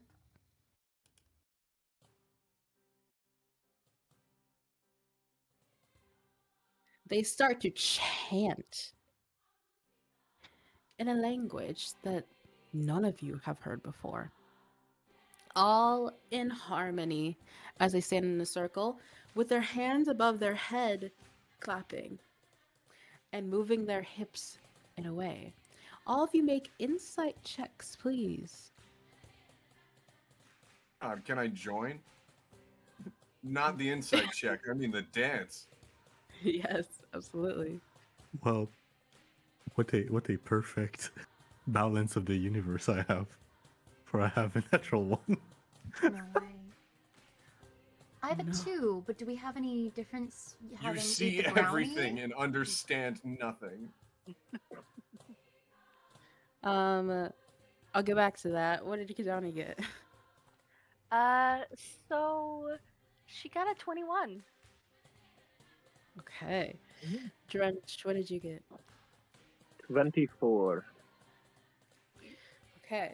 So Matthew and Maverin, as you guys hear this dance, you're like, okay, this is kind of weird. But then all of a sudden, you feel like you can't walk straight all of a sudden as you're walking toward this.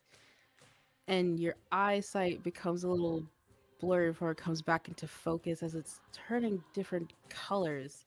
The air and is the world drunk. going whoopee. Kadani,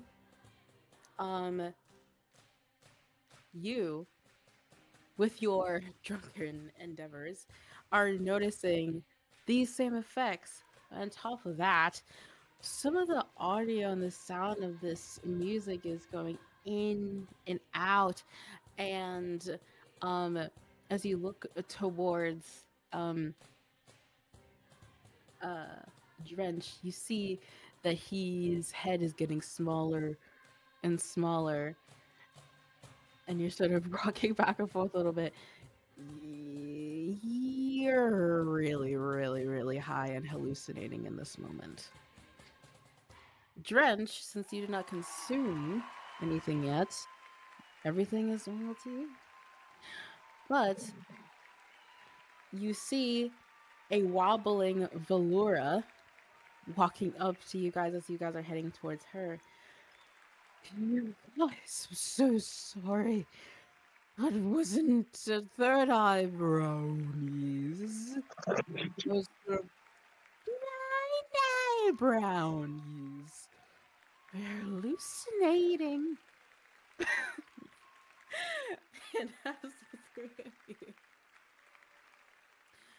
it really starts to hit you. You guys are high as fuck. No. Oh no, dog. We have work tomorrow. Stolen stew. What's going on? I At least don't we know. got And as you all start to continue to look around, people are dancing to this chanting that is happening because it's pretty bumping tune. But you also see in some places, as it's growing more in popularity, people starting to disrobe. Oh no. I knew it. How did I fucking know? It's the trailer for my game. Oh no. No, it's Elias No. Stray. Yes, they're quite literally. The It's Feather the Aloo. Divinity trailer. No. People are starting to disrobe without regard of anyone else who is around them. I'm so high. Oh, Mia, how strong is that urge to disrobe oneself? You could The make real question is, are they if you dropping would them on the like- ground to pickpocket? if you or would are they like. holding? You can... What do you mean? Like, are they disrobing and just leaving their clothes for people to steal things from? Or are they disrobing and holding their thing? Like, how calm and collected are the people while they're doing this? Or is Oh it no, like, they're like, how fully. much of a trance is Oh, they're fully tripping. They're just leaving their clothes on the ground. You can make a wisdom saving throw if you would like. If you would like. To see if we do not disrobe, or If I'm you not have an even here, urge but to. can I? oh, Yeah, why Ah, wisdom, sure. That's 11 for Matthew. 18. I got a nat 20. Good for you. And an 11, it's hitting you. You look over into the crowd and it's a little wobbly, but you can see the visage of Jerushion, and it's a little strong. This is your chance.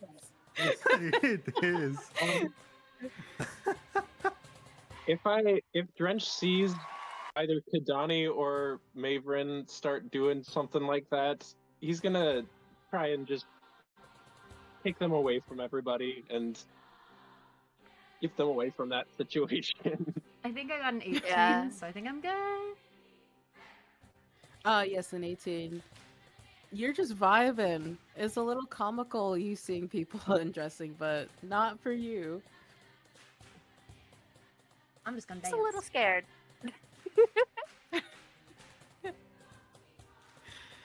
So yeah, people are dancing, and the fray is happening. Oh, we're in it Yeah. now. I mean, you know. Drench. What's going on? Drench will receive. Will just hear his name for a brief moment. In a moment he turned towards Matthew, he received a shirt in his face. There's just a And Matthew- big- Matthew is fully entranced right now, like I'm fully dancing, shirtless, and he's making his way towards Yolanda and Jarush for sure.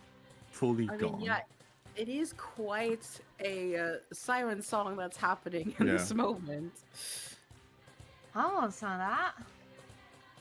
No, Did I say that out loud? Was that in my head? you probably should not get involved this time. I will say that. From She's an gone. alleyway, you hear pants next. I'm going dancing too. I don't know about you guys, but I'm feeling good. And I'm not even necessarily following Matthew. I'm just going into the crowd. If it's after him, great. If not, I'm moving and I'm dancing the whole time. You could keep this clothes on. Yes. Can those who are affected also make Constitution saving throws for me? Oh, those are good out there normally. Good thing I'm not. Oh gosh. 17. That's not bad. Oh, 18. 13. I forget I have proficiency in it. Just like +7. And what was yours, Meg? What did I say it was? 17? 14 plus... 17, 18, and 13. It might have been 16. I don't know. We'll go with 16. Okay, Kadani. As you continue to trip balls in your lonesome, you all of a sudden feel your violin sort of move away from your body. And as you look up, you see your violin on the command of your own hands as you reach out to grab it, moves away and levitates out of your reach, but starts to play by itself. And as you move left, it moves left, and as you move right, it moves right. And it's playing a tune all by itself as you reach your hand out towards it. And you feel a surge of just weird energy rush through you as the moons are shining down on the scene and the trance continues. For Matthew, as you prance towards the crowd, and you join Jarish and Yolan as they are pretty much just low, with the exception of their, boxers.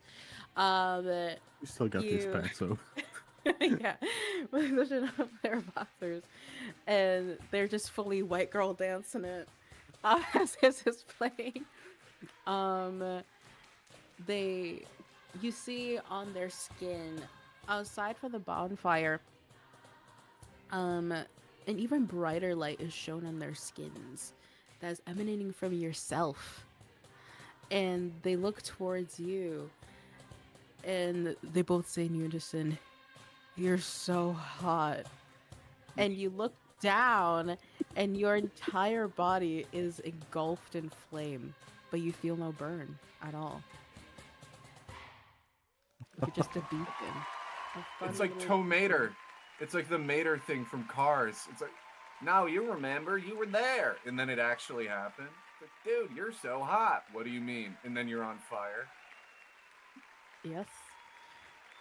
And as you move, the flames on your body move with you. And even other people you see start to oogle as well.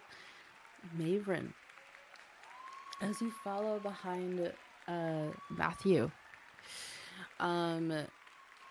you feel a tingling in your hands as you start to dance. And as you look down, there's like this, you feel your hands, they go from a tingling to almost a pin sharp feeling, almost. Until finally they start to glow with like a golden, sparkling thing emanating from it. And as you move your hand in gesture to dance, there are little tiny missiles coming from them, exploding in fireworks. and like sort of like poppers down up and down below you. Got jazz hands. She's positively giddy and dancing with whatever stranger is willing. Can I just do something when this happens? Sure. He's gonna let everyone try and wrangle people up and throw anything that it's not working at all. He's just gonna let them know.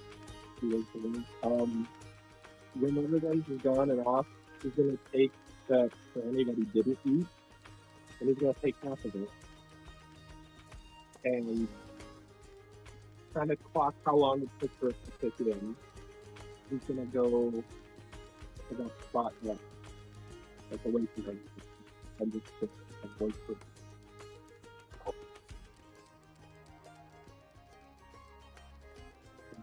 Yeah.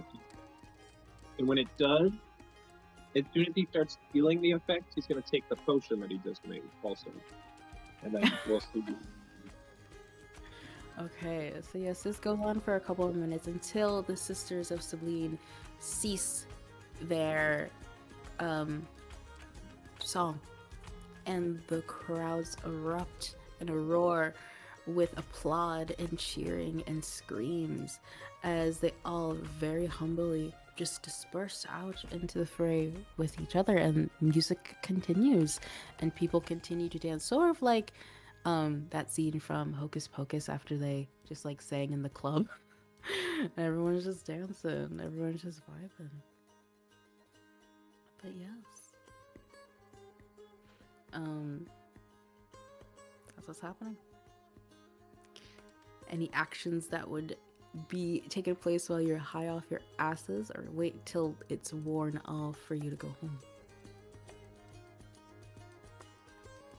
I'll say that Maeve would be looking to dance with anyone in our party that is willing. So anyone who's willing to have a dance, Kadani, Drench, if well, I know he's walked away, but Matthew, anyone, or any of our friends. She's just grabbing anybody. Matthew's already dancing. So. Matthew it is. Was If Kadani Donnie wants to join. was Donnie able to get her violin back? Yes. Okay. Once she does get her violin back, baby girl is crying. No. And she, after a moment of calming down, will make sure like the violin is like very tightly, like it's like constricting blood flow, very tightly like back in its bag, and it's like right there. And her anxiety after what few seconds does calm down, and she will join the dance. Absolutely. And Drench does start to take effect a little bit. It does.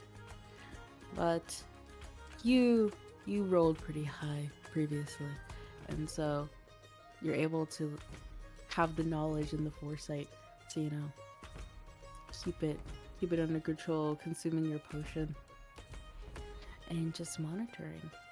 But you guys dance and dance until finally this sort of whoosh washes over all your bodies eventually, and the night grows ever older until finally Kendra's like, "Oh, we have to go. We have to go."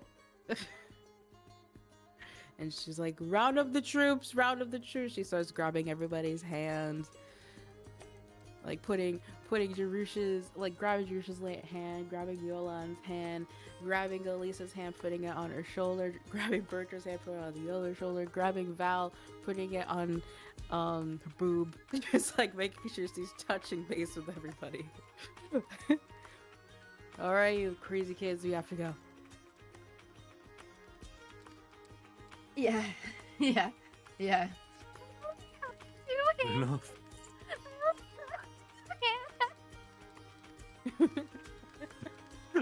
Matthew is gonna try to like just grab Kadani, right? Make sure she's okay. Just leading her with the group. Kendra just goes, And where's Sarash? And Jarush goes, on the dance floor. Oh, get it. Hold on. I do want to interject and say one thing. So, as the night has wrapped up and things are clearing out, Matthew cannot find the shirt that they took off. He threw it at Drench, which Yeah. Yeah, Drench has it, and he's Drench has Oh, it. you full caught it? God damn it. No. yeah. Mm. Sorry. I'm sorry to say you would be nowhere near this event. I'm sorry. Okay. Sorry. I'm sorry to say it. I'm sorry.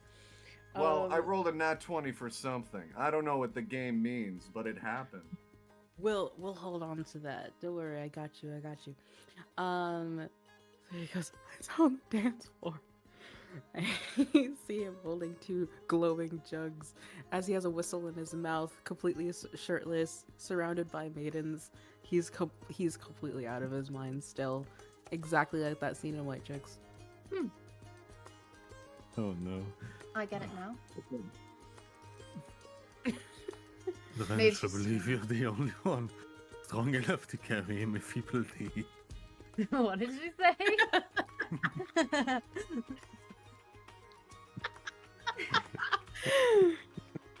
Talk again, funny man.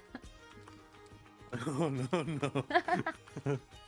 Elisa goes, like holding her clothes up to her nearly naked body. To just like, we can't leave him behind. We can't. He's too nice. We can't leave him. I volunteer. As a babysitter, Cyril. Just bring him. And I'll have a carriage over in a few minutes. I'm riding. Oh, I don't know where I am. Bertrand says. I can't see anything. That's not good.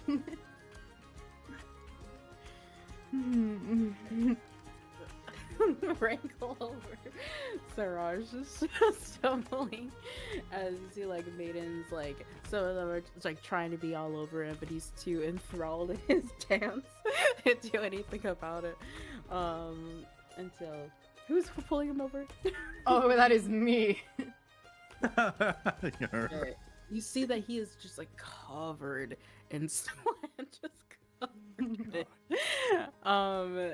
How do you try to get his attention? Yeah, I think I'm gonna do the classic, like, I'm gonna whistle, and then I'm gonna do the fishing thing. I'm gonna wait until I see if he's paying attention. Oh yeah! Okay. I hear this. He does like the thing where it's like you're just jumping towards you.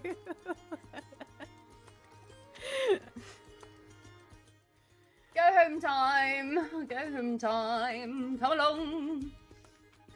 You're just like jumping like an athlete towards the exit.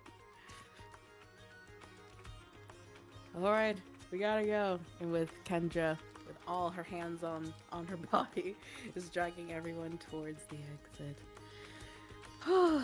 And you exit the event. And as everyone is sort of wobbly is walking home, finally starting to sober down after it being a couple hours, all of that energy, all of that loopiness, all of everything that just happened, sort of like a kid who just has come down from a sugar rush. Ooh, you guys are tired while walking home now. And so, first up on the way, would be the Dinlane household. As everyone is now sort of just like shakily holding hands at this point, dripping sweat. It's a little cold now because the sweat is starting to cool down. People have started to try to put on their clothes once more. Still laughing a little bit as the loopiness hasn't completely gone away in terms of the the hallucinogenics part. But Kendra goes, all right, all the humans and half elves, here's your place. She goes, stop number 1. Good night, everyone. See you tomorrow. Night, good night, night, good night, good evening. Everyone's like, Right. okay, so Bernard, Elisa, and Mavrin, you guys enter your house. Oh, actually, sorry. Before that, can everyone make perception checks? Yes. Ooh. What do I use? 16, I believe. Yes. 16 as well. 14. What'd you say, Kadani? 14.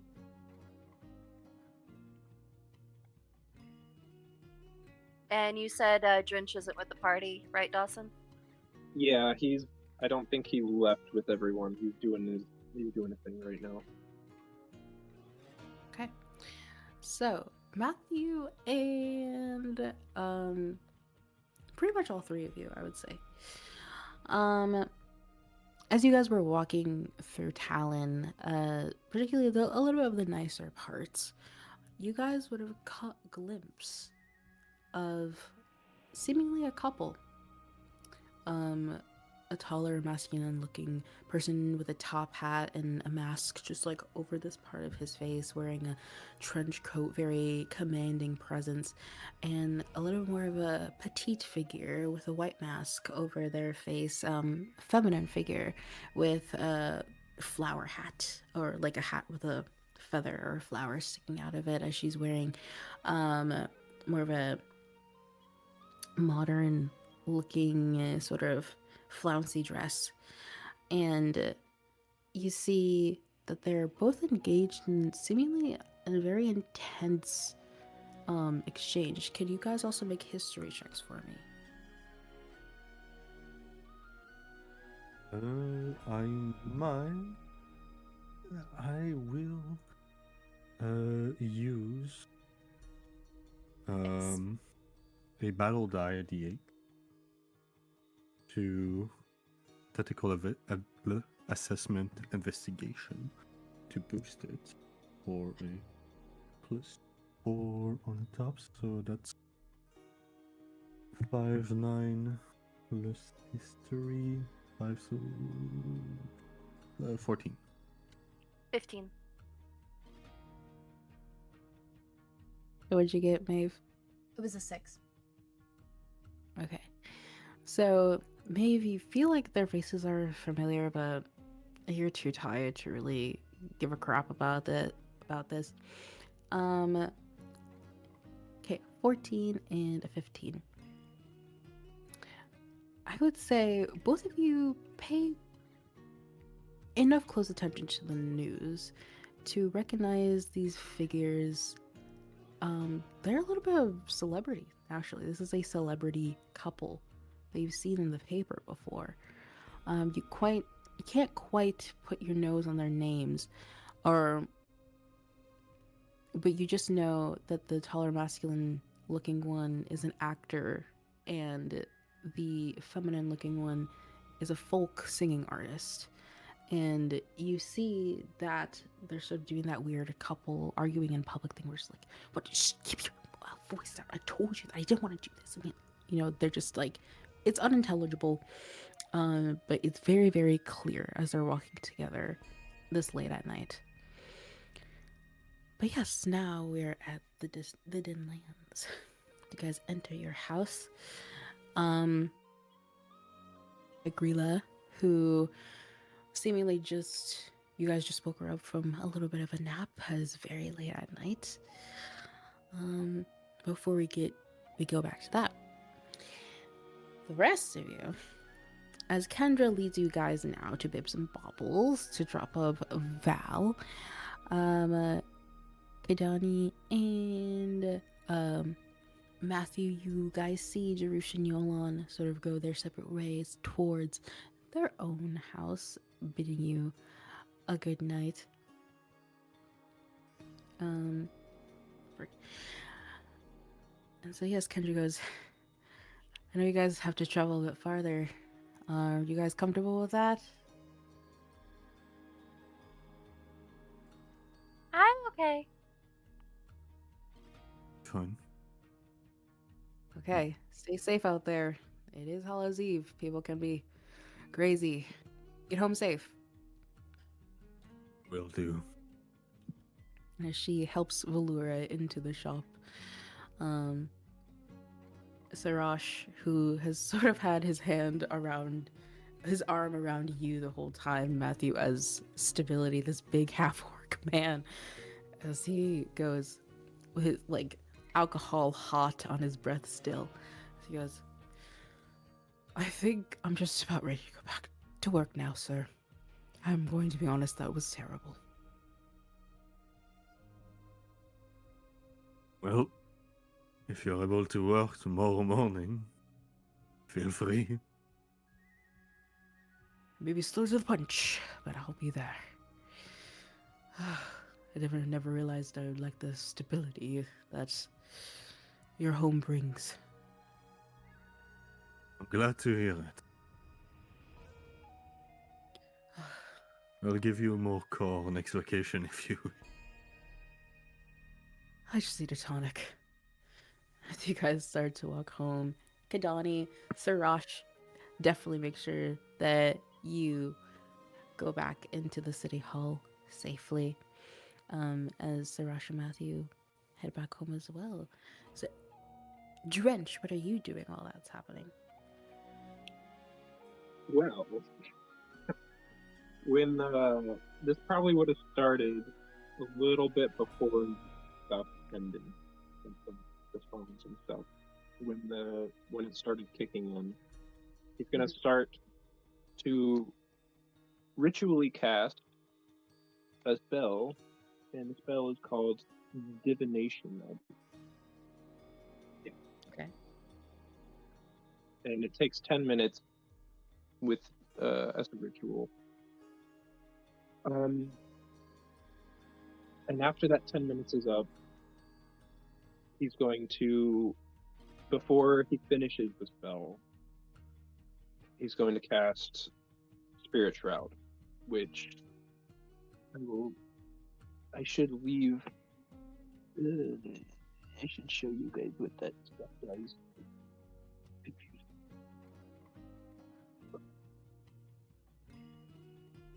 Let me get pictures of these first real quick, and then I'll.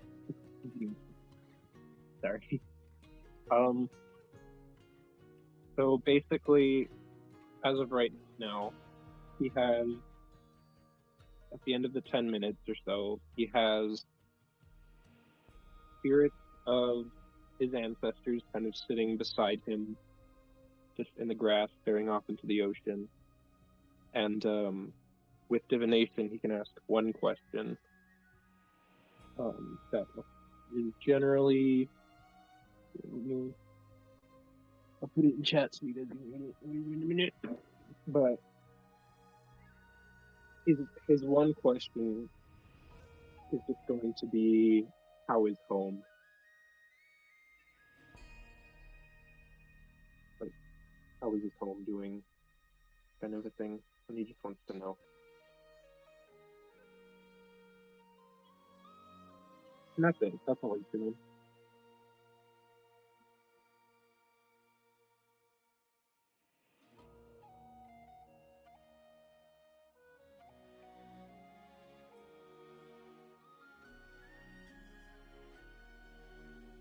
Did yeah, there we go. So, how is home? Yeah. Yeah, As that's it. as you cast this, you sort of your mind and your third eye is opened wider than any time you've had it in your lifetime, really. And you start to hear whispers unintelligibly in your ear until they become a little bit more clearer, and they're voices of people that you've known from home, as they are tuning in sort of like a Wi-Fi connection to your call. As you get the general sense that things are as usual as they can be. However, there have been some concern about discovery from Vaxilin and what that might mean. And that is all. Okay. Yeah, and he'll sit there and wait for everything to wear off eventually, and then he'll head back to the town hall, which is probably really late now. Yes, it is. Yes, it is. But don't worry. Okay. Cool. Before we return to the Delayan household, would anyone like to do anything before they go to sleep?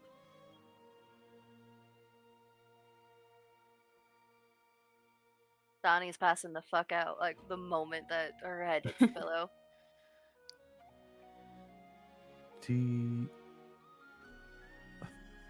Just to make sure, the potion of communication, is it said to like be better to maybe use tonight, from what I recall, due to like the heightened potency of magic, or as Matthew is on the edge of his bed, probably, pretty much undressed, whatever, like equivalent of drunken pajama, right? He will look at the bottle and, like the vial, chug it and basically pass out. And I'll DM. Okay. No, sorry. There's. I'll be right back. I'll tell you what the effect of I choose for the potion, but there's knocking for some reason, so I'll be back. Okay. So, back to the Dinlane household. As you enter, Grilla waking herself up out of a nap as the door closes. Your parents sort of tripping over shoes and grabbing the couch for stability. Your mom wobbly walking over to the kitchen to try and grab herself a little bit of water from the pail. Would you like some, darling? Please. It has been a night. She grabs you some. And Bertrand goes over to Grilla. How was everything? And Grilla goes, I think the better question was how's everything with you? Elangin was in delight as always. And he goes, good.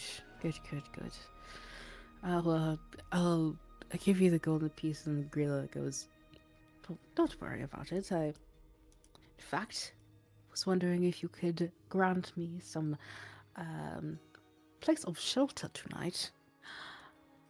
And she looks over to you, Maver, and goes, I think my friend and I have some catching up to do.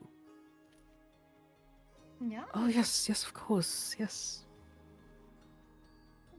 Just like when we were girls. Just like when we were girls.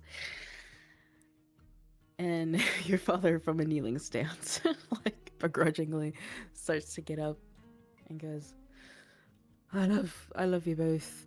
Good night. And goes into the room as your mother follows shortly after. Good night, darlings. Good night, love you. Love you. And Grilla gives you a look of, shall we, to your room. Please, my wolf, lead the way. Okay. So, as you enter your sorry. I should probably change it. 1 second. Do, do, do, do, do, do, do. We're back here. Tell us what Mayron's room looks like. Yeah, so it's very, very cozy. She has, a little bay window with some pillows that she, has some books scattered on. Clearly her favorite nook. Pretty simple twin bed, but there's lots of plants. There's the tank where her rat usually resides. Little pillows on the floor for her fiend, Pepper. And there's also some of the knickknacks that she's gathered throughout her adventures scattered about the room. So the fork that she traded Riva a knife for, she's got that placed somewhere. She's got, some other things, different scrolls, her armor's placed out. The pearl she got from the beach day. She's very cozy. Okay. So, as you both enter your rooms, start to light some candles, Grilla plops down on your bed, takes a nice deep breath. So, how was your venture out into the world? Even I haven't done that yet. It was intense. I didn't think that all of us would make it through at some points, but I'm happy to be home. Yes. I will say that your presence was very much missed. Even from the one you call Beau. Still not very fond of him, you know. What do you mean I was missed by Beau? Did he say something, or...? Well, according to your mother, he dropped by, just to check in. Oh. Interesting. Did any, tidbits of what was said, or...? Not just he told me, but how are you doing with that? It's very much in the past. But, it's been a long time since he's come to the house. So,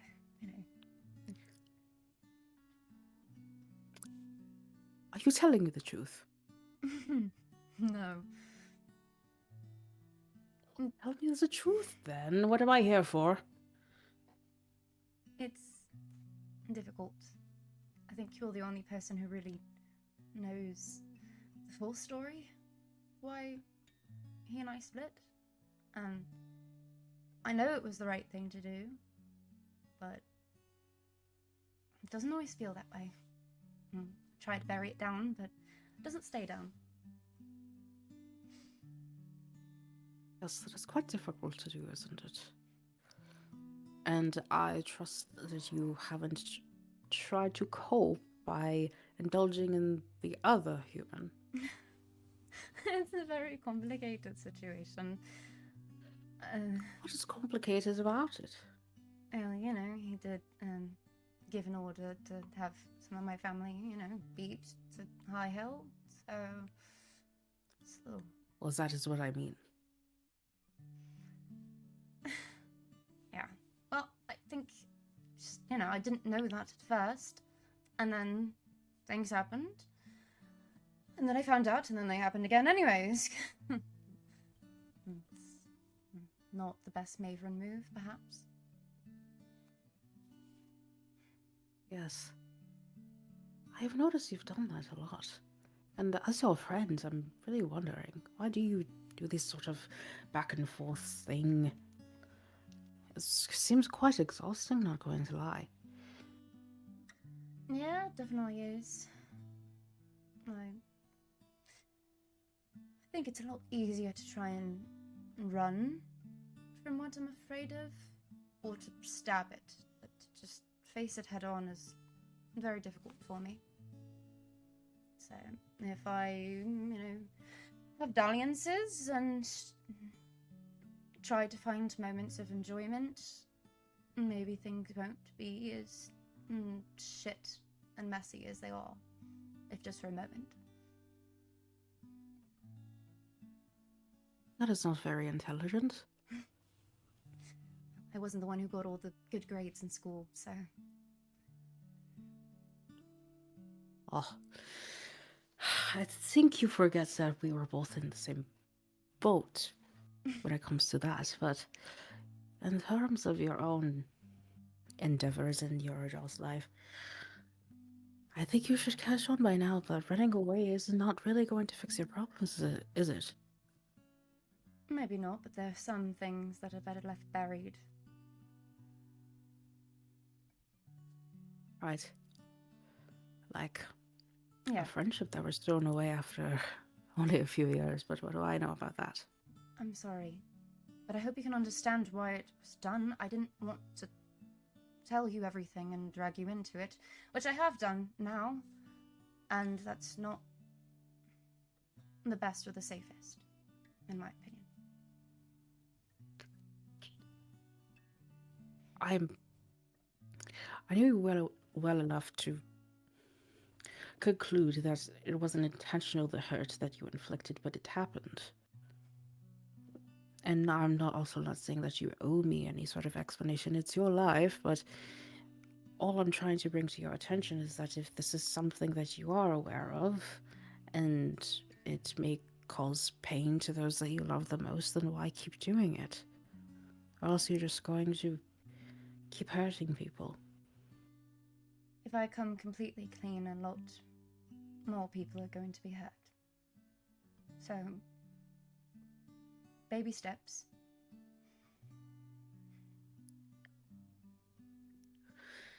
The truth can hurt, but I think that is why we must do it. I'm going to disagree with you on this.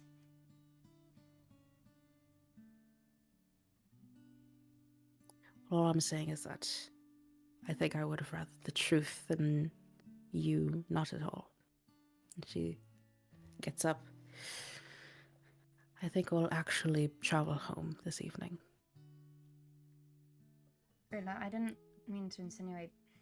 I know you can handle it. It's just I knew that you would choose to stand by me, and that's not the safest place to be.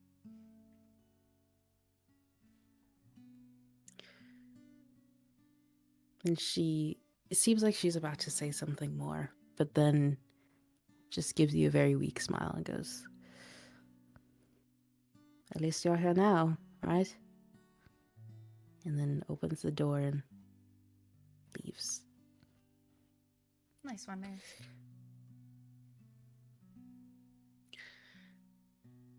So we take our eyes away from that and we travel not too far from there to the pitter-patter of bare feet on the cobblestone. Lilac hair flowing through the wind of a petite individual wandering the streets of Talon. Alloy, what are you looking for? It would be really nice if I could find somewhere that is with a roof. So can you make an investigation check for me? I First would like. investigation check of the game. Can I use my pre-rolled dice? Oh yes, you can roll a natural 20. Lovely. Okay, Then so bam. you get the sense that there are some pretty coolly unique individuals that are just laying around on the floor on the street. Maybe that's their homes, and maybe you consider for a moment. Are there any like clothes still on the ground? Maybe there are some like left behind, like jewelry and necklaces. Yes. Because like right now I'm basically wearing a bed sheet, so I'm gonna like grab a dress. Yeah, sure. Yeah, Sure thing. yeah. That'll be. I posted in concept art. I fucking find a lilac dress on the ground. Bam. Yes. Fair Clothes. enough. Absolutely. As you go to pick up your dress and sort of go into alleyway to sort of try and get into it, you smell something on the wind. and it brings your attention towards a very large looking dwelling to you. And you see that on the side of this house, there is just a little bit of a crack of a window open. Hmm. Okay. Immediately I'm gonna just like ruffle. I'm gonna pack my tits with the bed sheet I was previously wearing. Mhm. So now I've got like the whole drag outfit on, and just I'm just gonna swoop on in the window. Yeah. Yeah, absolutely. It's close enough to the ground for you to just ugh, slide it up nice and easy, and for you to climb right in with your little feet kicking. Go inside. Oh boy. As you thump on the inside, it's actually quite warm in here. Feels very nice, but it is very, very dark. Pretty much pitch black. Do you have dark vision? That is a great question, actually. Is that on my sheet already? I don't think you do. Um, I have my languages. I don't think I have dark vision as an extra thing. But I'm not necessarily one to well, I am one to fumble around, but I'm not one to like not try and fuck around in the dark. So I'll just like kind of walk as if I'm actually seeing what's going on. Uh a little more confidence than I probably should here, but um I don't know. I feel safe so far. This place is warm. Yeah, it's warm and it's pretty quiet. All you can really hear is just room tone. And the smell that you smelled on the street is actually a little bit stronger. And as you walk forward confidently, um, your face sort of hits a little bit of like something hard and wooden, deducing that this is some sort of table that Oh, you've hit. okay. Yep, makes sense. Table spotted. Nice. As you sort of feel your way around this very large square, very wooden table, and even feel the chairs that are tucked within it. You continue on, um, even following the scent just a little bit into the sort of wooden material on your feet starts to turn a little bit cooler as it goes onto like a nice quartz granite floor that you're um walking onto and walking so confidently, you then see just a little bit of light coming from a small fire on top of a counter of some sort. And on top of that fire lays a kettle. And you can, that smell becoming more apparent to you, it's of burning metal, very hot metal. All right. That's fun. So these people are clearly rich enough to have me here. They've got a nice floor. Um, okay. Is there like I'm kind of fine with whatever they're doing. I'm gonna assume no one left the stove on unintentionally. So I'm just not gonna fuck with it, and I'm just gonna look for something cozy to lay down on. Yeah, sure thing. It's Yeah. still walking confidently, maybe putting your hand out a little bit. You're feeling counters. You're feeling like maybe little like pedestals of some sort, podiums. Um, you reach your hand out just a little too much, grace something smooth until you hear a crash on the ground right near where you just touched. Probably something glass or porcelain of the like. Okay. Nice. But Nice. then Um, a light switch would be lovely. I have an idea. I can I just start spinning in a circle and use my radiant consumption to just light up the area? yeah, of course.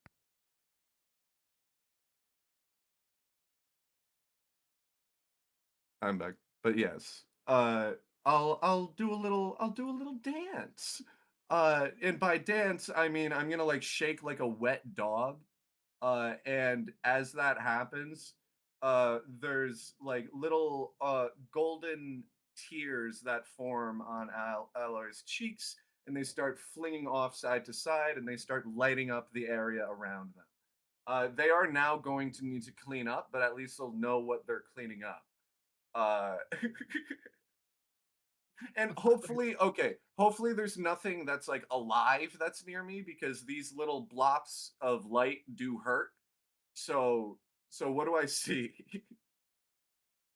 Just So what you see shake is actually a living room. You see before you. You Mm, see nice, big, comfy, like tan, fluffy couches before you. You see a nice ottoman in the middle of it. You see a fireplace that is not lit currently, but there are just like burnt, like remnants of wood inside of it. You see a bookcase with many, many different books of different sizes and different spines with markings and words on it that maybe you do or do not understand. Um, and yeah, pretty much some lanterns around as well. Just a big old living room. is there like a book on the coffee table? Like is there a book that's clearly meant to be like, "Oh, this is what this house reads," kind of thing. Like, "Oh, here's Mein Kampf on Yeah, here's the you would Bible." you wouldn't be a book, but it would just be um just a huge pile of strewn about pieces of parchment paper with like markings on it that you're able to read if you'd like. Hmm. I'm gonna take one of them, and that's it. I'm Mhm. just gonna take one. Okay, sure thing. And as you look around, you do see the thing that you just broke, and it seemed like some sort of weird type of jar that had sand in it. And then, but you see Can I that's make not. can I Yeah, can I make a can I attempt a really shitty arcana check to make sure I didn't just like make a ghost fly and hate me or something? sure. I am not. I gotta. Do I even? Okay, so I got a hot 3. So I'm looking at it and I'm feeling kind of remorseful. There might be a ghost after me. Well, after spotting it, freezing in fear for a second, then looking Hopefully around, that closing wasn't your an eyes. urn. I don't want that to be an urn. Well, it was an urn. It was I'm an gonna urn, but you pretend. don't see I'm gonna any pretend it wasn't an specters or urn. auras around you in this moment. Okay. But as you do look around, you see. What are the rules here? Do I know the rules for defiling bodies in Pyre? How what No. No, okay. you don't. Um got it. I'm gonna brush it underneath the sofa that I was sitting on. Okay. But very much so. Do you do it properly or sort of poorly and It's haphazardly? not done no, it's not done well. I'm trying to keep the dress clean. I'm not trying to keep the floor clean. Sure, absolutely. Some of the ashes are stuck to the bottoms of your feet. And as you do look around, you notice that this is not the only thing that's broken in here. You see a chair that seems to be ruffled, um, with a huge rip in the fabric and some of the stuffing is coming out. You see some of the books have been like somewhat thrown in front of the floor somehow, and you They see must have that a the cat. yes, and you see the table that is in the middle of the living room is crooked, and sort of teetering on one leg as it's sort of fallen over on one of the couches. But nevertheless, um, sleep does befall your consciousness in this moment. So what would you like to do? Lovely. Um if like it just looks like a little bit of a mess, um I think I'm fine as long as I don't hear a mess. I'm fine Hmm. sleeping. Like Sure if there's thing. if there's no like any if there's no like alarm going off or anything like active, I'm gonna be like, okay, I'm gonna assume something happened here, but it's not my business right now because Yeah. I'm Little sleepy. Goldilocks moment. Because I'm a little sleepy here. Okay. So, as you lay your head to rest and the night goes on, it's pretty comfy and it's warm. And so, we take we fast forward just a little bit to early sunrise as we see a Bucentaur female woman who is wearing a maid's uniform of black and white, carrying a little tiny bag with her as she takes out metal keys and walks up to this very opulent looking house located in Talon. And going about her day, she's humming to herself and sticks the key in and turns it, opens it, completely minding her business as she puts her bags down, takes her shoes off, saunters over to the kitchen and sees that the tea kettle is on. But the tea kettle has also melted. She rushes over, turns it off very quickly, a little bit of a smog in the air. She goes into confusion as she says, oh, 1 second. Oh, what is this? uh, Mrs. Jones? She says as she sort of starts to walk up these grandiose staircases and she hears nothing. Her heart pounding as the floor is creaking underneath her. At any point, do I wake up? You can make a constitution check. Ooh. You wake up. Constitution. Uh, that would be 18. With an 18, you would have heard the not the sound of the door opening, but of a person saying, Mrs. Jones, as you sort of slowly come out of your slumber. But as you do that, she is walking down this long corridor and sees the master bedroom creaked open a little bit with blood on the handle. Mrs. Jones, are you okay? And as she takes the door and sort of taps it open, there's a look of horror on her face as Alloy, you hear from upstairs a shriek of a scream. It's a really And that's weird where we're gonna cat. that's where we're gonna end. Lovely. Well, nice to fucking meet you. Damn. Can I read the parchment Goddamn. paper that I picked up from the like I wake up, I hear a scream, I open it like the newspaper.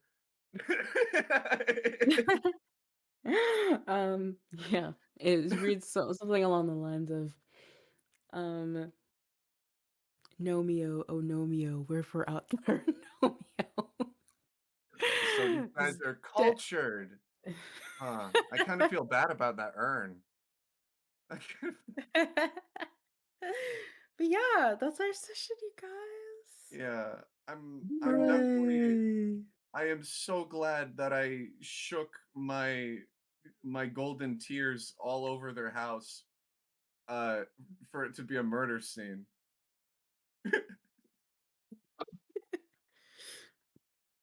Okay. Good thing there's no blood DNA, right? Yeah. Forensics Mhm. totally doesn't exist in this world. No, totally not. We But like don't even melted have we don't even have someone who can aura check someone if they were there. I want to be very clear. There is magical golden glitter all over this goddamn room. And it is my fault and it is something that does not look normal. Well, well, well. To be continued.